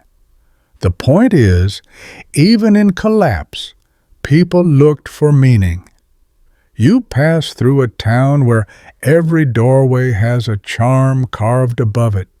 Strange symbols, half Christian, half something older. The people here don't ask for saints' blessings. They leave out milk and bread for things that walk on 2 legs by day and 4 by night. Fear remains. But so does creativity. That's the paradox of collapse. It doesn't always mean the end. Sometimes it means a narrowing, a reset, a chance to rebuild something smaller, stranger, and maybe a little more durable. You stop to rest near a field of wild barley, growing where a temple once stood. The sun has returned, weak, yes, but warm enough. A child runs through the stalks, chasing a blackbird, laughing like no empire ever fell. And maybe that's the truest sign of resilience. The wind hums low through the grasses, and somewhere in the distance, a rooster calls too early or too late, depending on how you see things. Either way, you're still here, still walking, still listening. And as the world stirs from its long slumber, we arrive at something unexpected. A bloom. Not the sweeping, triumphant kind with banners and trumpets and fireworks, but a quiet one, a shy blossom in a shattered field. Tonight you witness the stirrings of cultural rebirth amid ruin. Let's start where you might least expect it. Ireland. Yes, soggy, sheep-strewn Ireland. In the 6th century, while much of the Roman world curled into itself, Irish monasteries began to blossom. Places like Clonmacnoise, Kells, and Glendalough became sanctuaries not just of prayer, but of learning. And here's the quirky bit. Irish monks had a bit of a flair for the dramatic.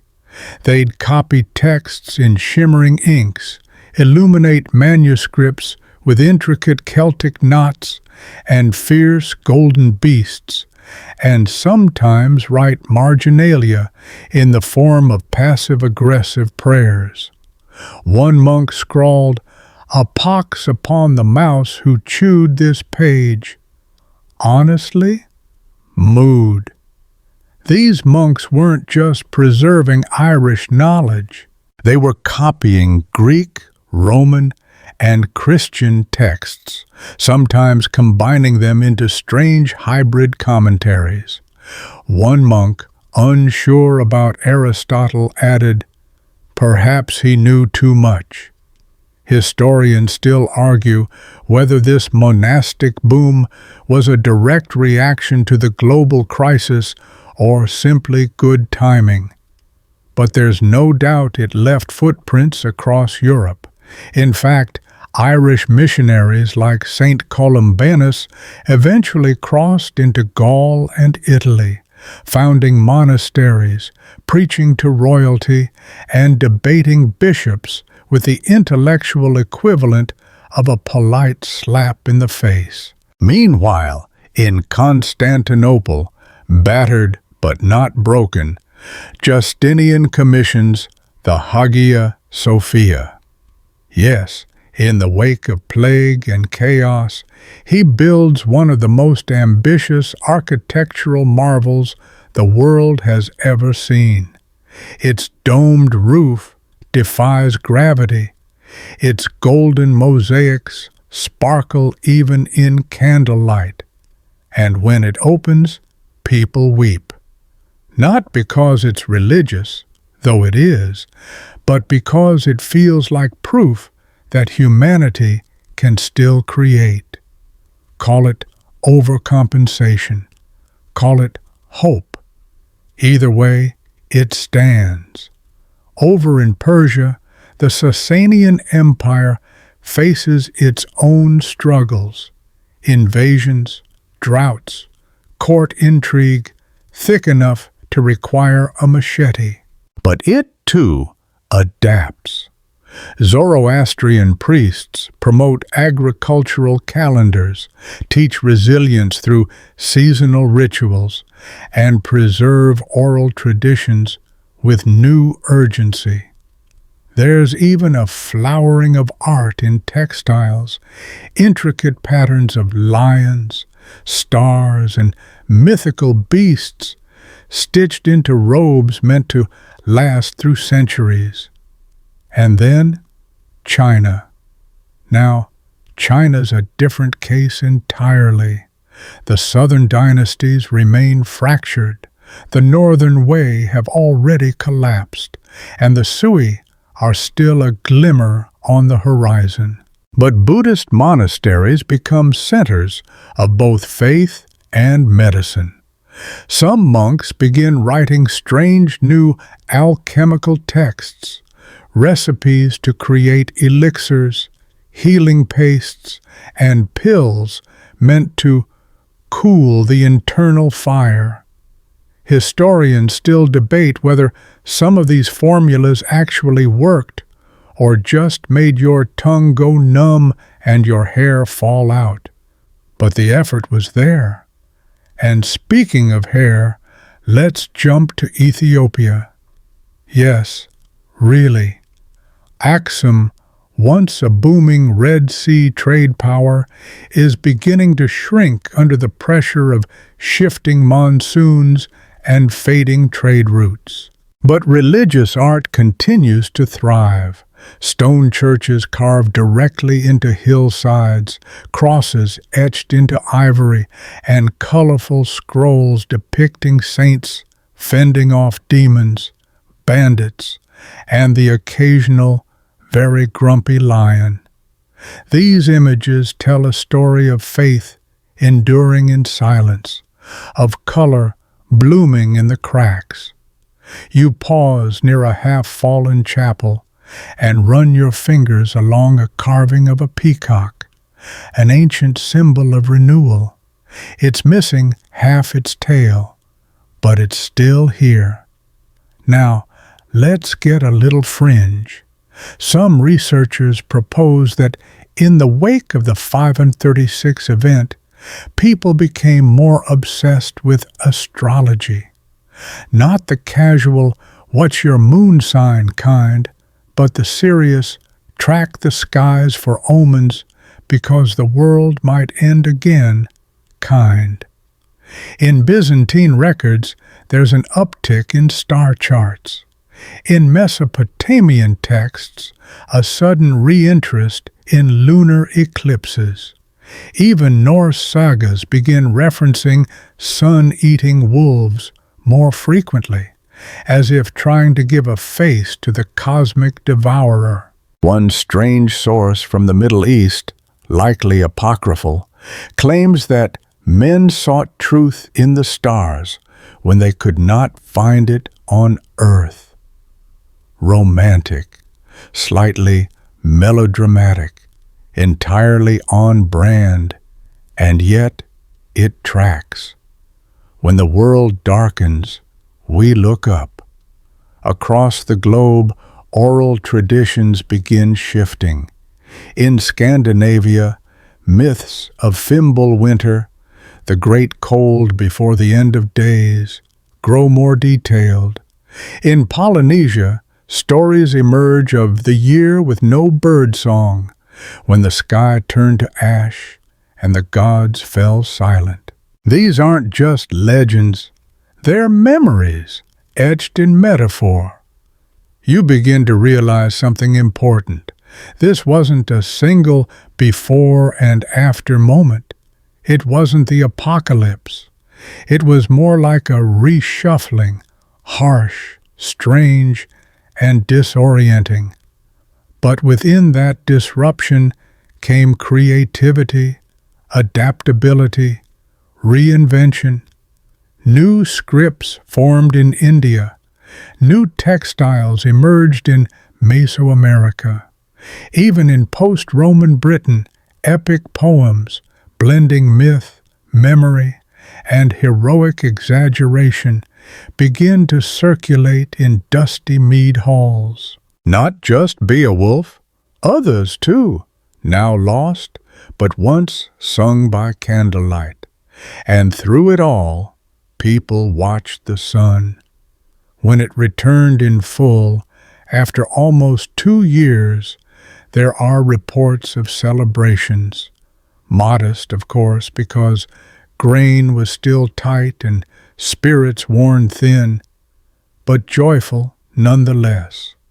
You imagine a village lighting a bonfire for the first solstice after the sky cleared.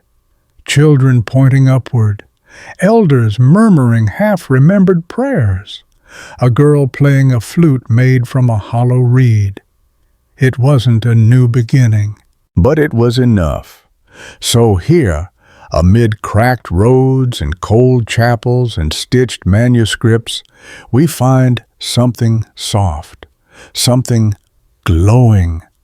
Not a phoenix rising from the ashes, but a candle relit by shaking hands. And that's where you'll rest tonight. You're walking again, through softer grass now, where the frost has lifted and the earth feels like it's trying, however slowly, to warm itself. There's a hush in the air, not from silence, but from listening. A collective pause. Because even after the sky brightened and fields began to yield again, the memory of what happened didn't just vanish. It calcified. It echoed. It became legend. Tonight, we step into the afterlife of the 536 event, not through bones or smoke, but through story. Because the truth is, while most physical traces of the catastrophe faded, its shadow stretched long into the future. Take Icelandic sagas, for example. Written centuries later, these stories speak of Fimbulwinter, a relentless 3-year season of snow and starvation before Ragnarok, the Norse apocalypse. It's not a perfect match, of course, but historians still argue whether these tales might have been rooted, in part, in distant ancestral memories of the 530s. Elsewhere in the world, similar echoes appear. In Japan, some Buddhist temple records describe a year of no dawn. The monks, caught between their prayers and the rising panic of villagers, reportedly lit extra lamps during daytime rituals and treated each sunrise as a blessing. No official edict survives, but oral tradition is full of strange lullabies sung to children who feared the sun might forget us. In parts of Britain and Gaul, early Christian saints are remembered as miracle workers who brought light during darkness. Some scholars think this was metaphorical, enlightenment through faith. Others think it was literal, that someone who healed the sick or found hidden stores of grain might truly be remembered as someone who made the sun return. You sit with that idea for a moment, not because it's proven, but because it feels deeply human. When we survive the worst, we mythologize the helpers. It's one of our better instincts. And speaking of instincts, let's talk about famine behaviors. In the decades following 536, there's evidence, some confirmed, some whispered, of what anthropologists call cultural scarring. This isn't physical trauma, it's emotional inheritance. Communities that endured the famine often became deeply risk-averse, ritualistic, and obsessed with pattern recognition. In the Balkans, newly discovered monastic rules from the late 6th century include long lists of forbidden foods, not for religious reasons, but for fear of weakening the body during future famines. In Ethiopia, agricultural calendars began to include shadow days, marked not by lunar or solar changes, but by observed irregularities in past seasons. No one knew what caused the 536 event, but everyone agreed it could happen again. And maybe the most interesting part? Some communities got stronger. There's a site in modern-day Lithuania where small forest tribes, previously isolated, seem to have banded together after the sky darkened. Pottery styles merge, burial practices unify, and tiny hilltop settlements suddenly get defensive walls. It wasn't just survival, it was cooperation, adaptation.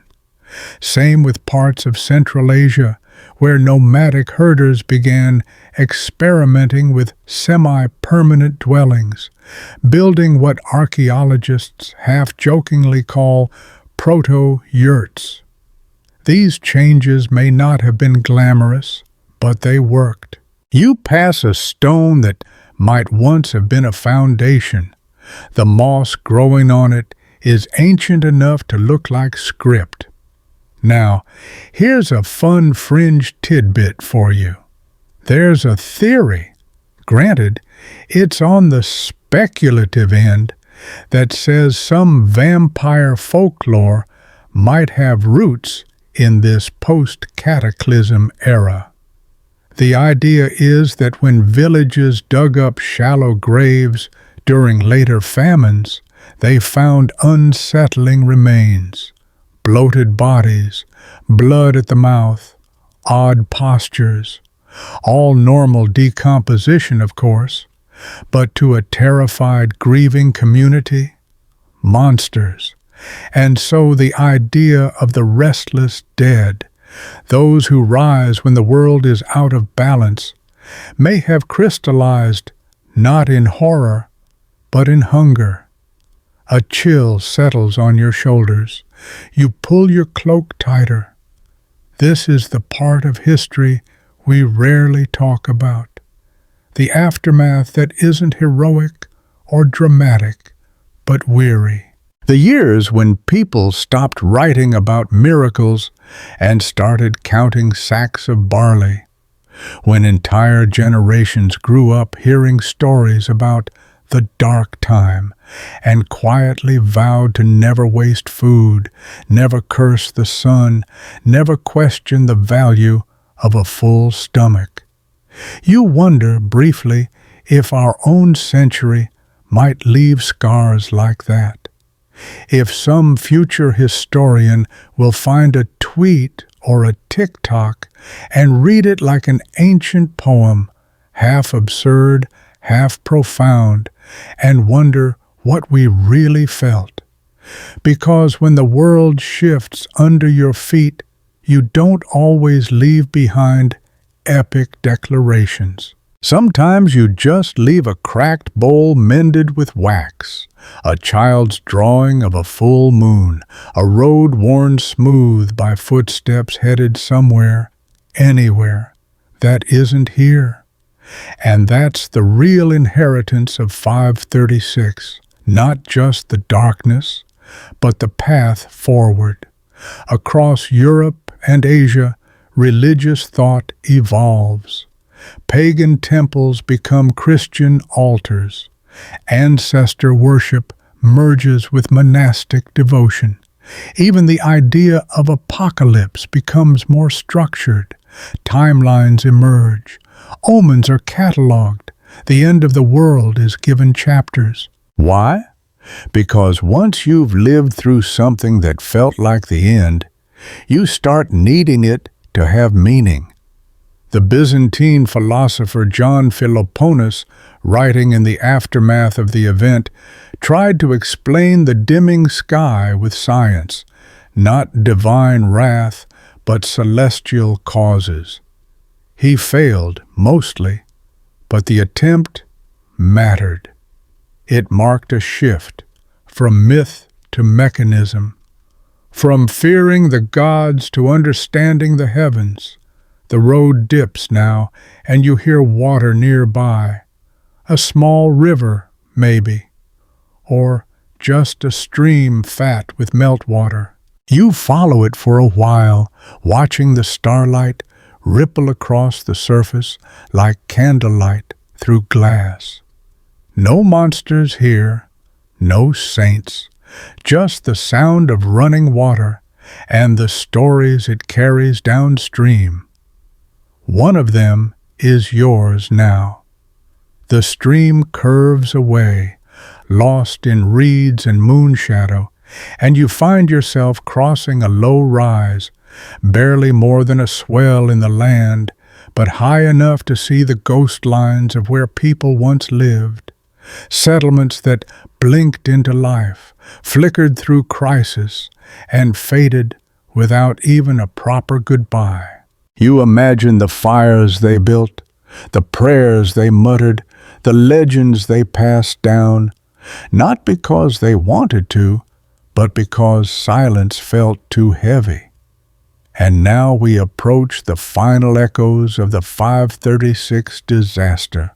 Not just what people did or even how they survived, but how they remembered, how they mythologized, how they rewrote the sky. Because here's the thing about catastrophe. It loves a good metaphor. Let's start with the Arthurian myths. Yes, those.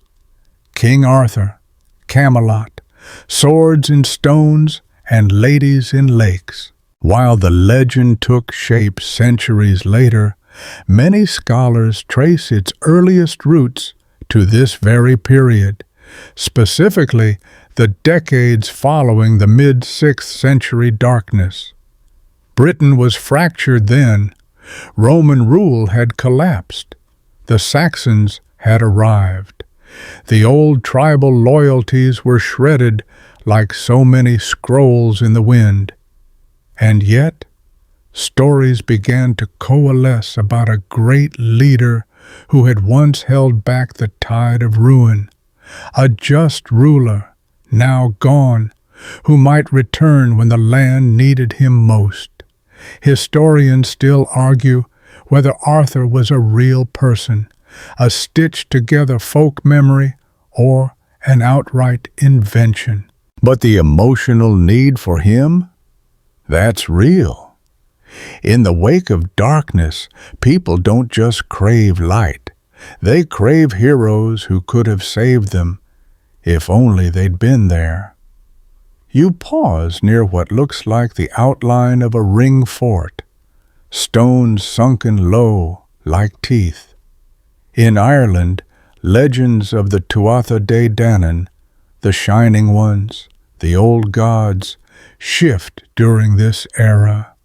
They become more mysterious, more subterranean, not defeated, just hidden, waiting. And in the Middle East, the darkened skies and crop failures fed into apocalyptic fervor. Some Syriac chronicles describe the event in biblical terms. The sun became dark, and its darkness lasted 18 months. The wording is careful, scriptural. It sounds less like science, more like warning.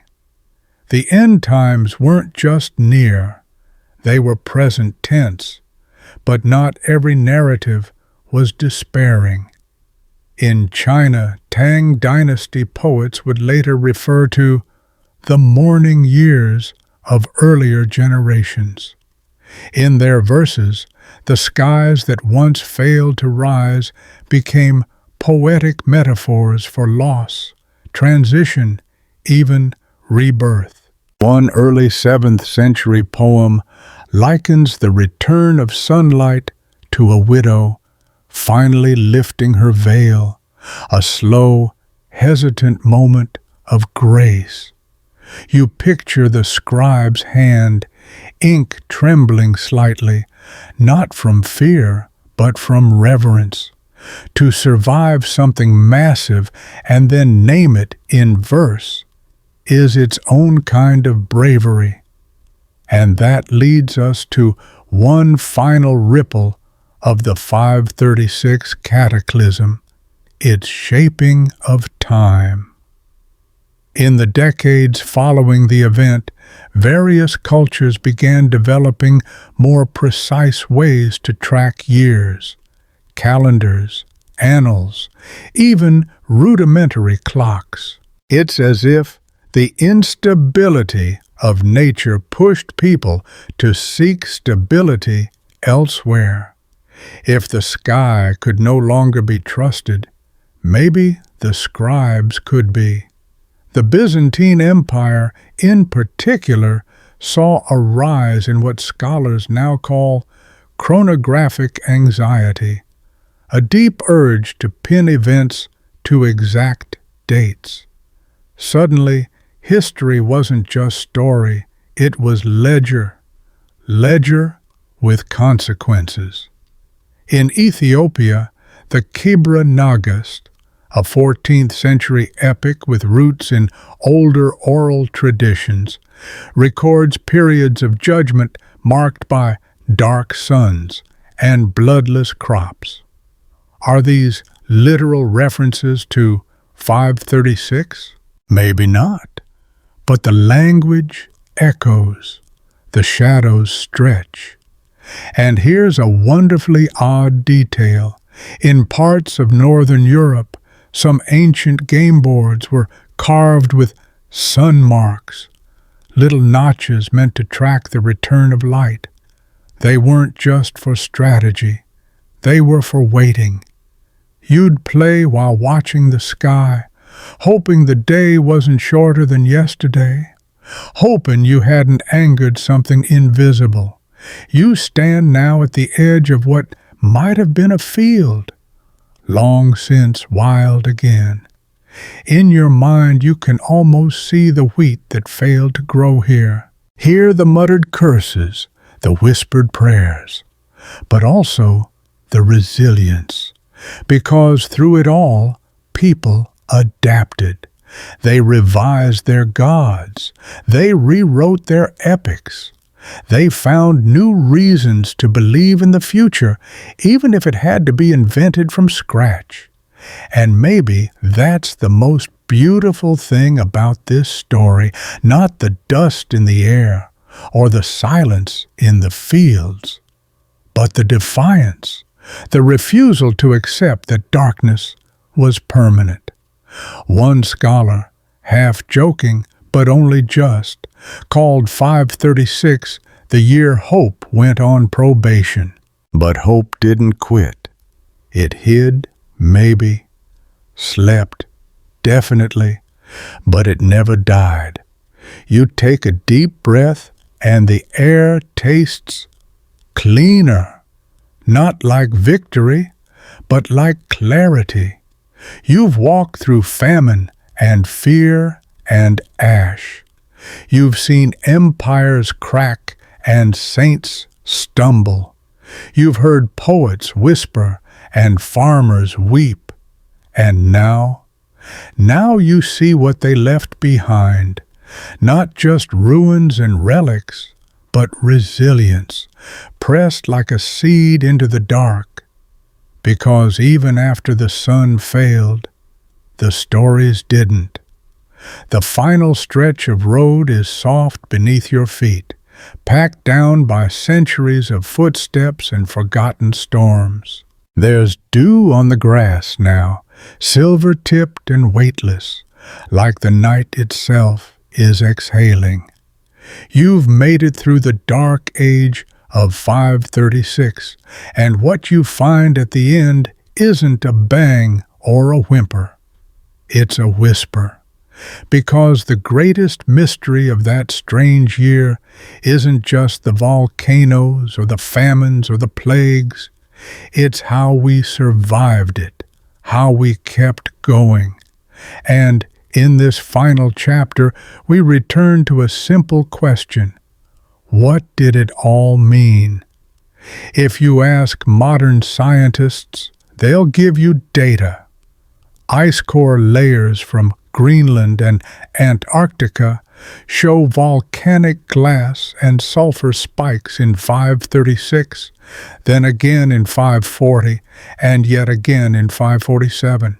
These weren't one-offs. They were gut punches in a row. You can see the echoes in tree rings from Scandinavia to Patagonia, in layers of peat bogs, in the oxygen isotopes of coral reefs.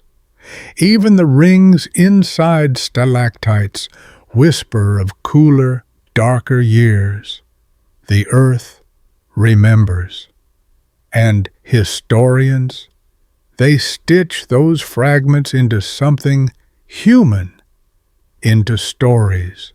They tell of kings who vanished from records without explanation, of empires that thinned like smoke, of calendars rewritten, saints canonized, demons named, and prophecies born. But here's the most important part. None of this history came with a user's manual. No one in 536 had a weather app or a volcanic ash alert. They didn't know they were living through one of the worst years in recorded history. They only knew that the world had changed, and they had to change with it.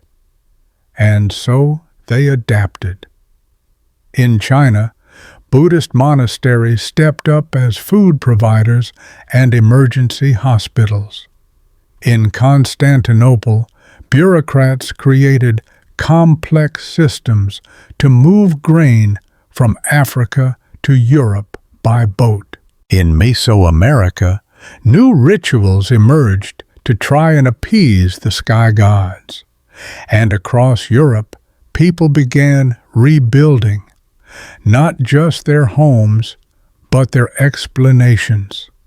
Historians still argue whether this global crisis triggered the Middle Ages themselves, a kind of hard reset after the antique world faltered. Was the darkness a cause or just a coincidence? That debate will probably outlive us all. But what's clear is that the catastrophe didn't end the world. It remade it. And as we step out of that history, let's pause for one last unexpected thread. The legend of Ragnarok. Yes, Norse mythology's end-of-the-world tale, with wolves devouring the sun, the sky darkening, and winter swallowing the land. Some scholars believe the earliest versions of this myth may have been shaped by distant memory of volcanic winters like 536. Imagine a poet in Norway watching the sun vanish for weeks. What else would you call that but the twilight of the gods? But here's the twist. Ragnarok ends not in total annihilation, but in renewal. After the fires and floods, a new world rises, green, clean, and lit by a reborn sun. A few survivors emerge from the roots of Yggdrasil. Life begins again. That image of destruction followed by rebirth isn't just myth. It's instinct. It's what we do. Even now, you pass a withered oak tree at the road's edge. Its branches reach skyward like crooked fingers, but look closer. There's new growth in the bark, a bud, small, almost shy, but there. That's the legacy of 536. Not the suffering, though there was plenty, not the collapse, though it was real.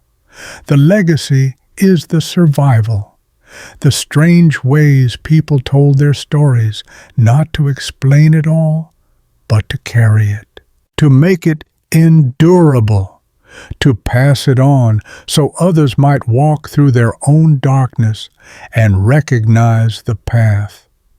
And maybe that's the greatest takeaway of all. You're not alone. No matter what year it is, someone before you has faced the unimaginable, lost their light, felt the world shrink and the air change, and still, they pressed forward. You are their echo, and someday someone will be yours. So as this long tale ends, let your shoulders fall, let your jaw loosen, let that small human ache in your chest turn into something warmer, like gratitude or sleep. Because the worst year in history came and went, and still the sun returned, and now the path narrows one last time until it becomes no more than a soft ripple in the grass, and then nothing at all. The sky, once dimmed with ash, begins to glow with a gentle hue, neither night nor morning, but that weightless hush in between, a place of pause, a space for breath. You've traveled centuries tonight, slipping through shadows, tracing forgotten names, following the faint warmth of hearths long gone cold. And still you are here, still you endure. Let the darkness we explored drift backward now, like fog lifting off a field. Let the stories settle, like dust falling through a shaft of sun. You don't have to hold them anymore. They've done their work. You've walked through them and come out whole. Feel the way your body softens as you sink into the quiet, the air cooler now, but not unfriendly. Just crisp enough to make the blankets warmer. Just still enough to hear your own breath, steady and slow. This is your shelter, your pause, your permission to rest. The world has known darker nights and brighter mornings. Both will come again, but for now, you are simply here, simply human, safe, held, and still. So sleep well, dear traveler. Sleep deep, sleep warm, sleep unchanged.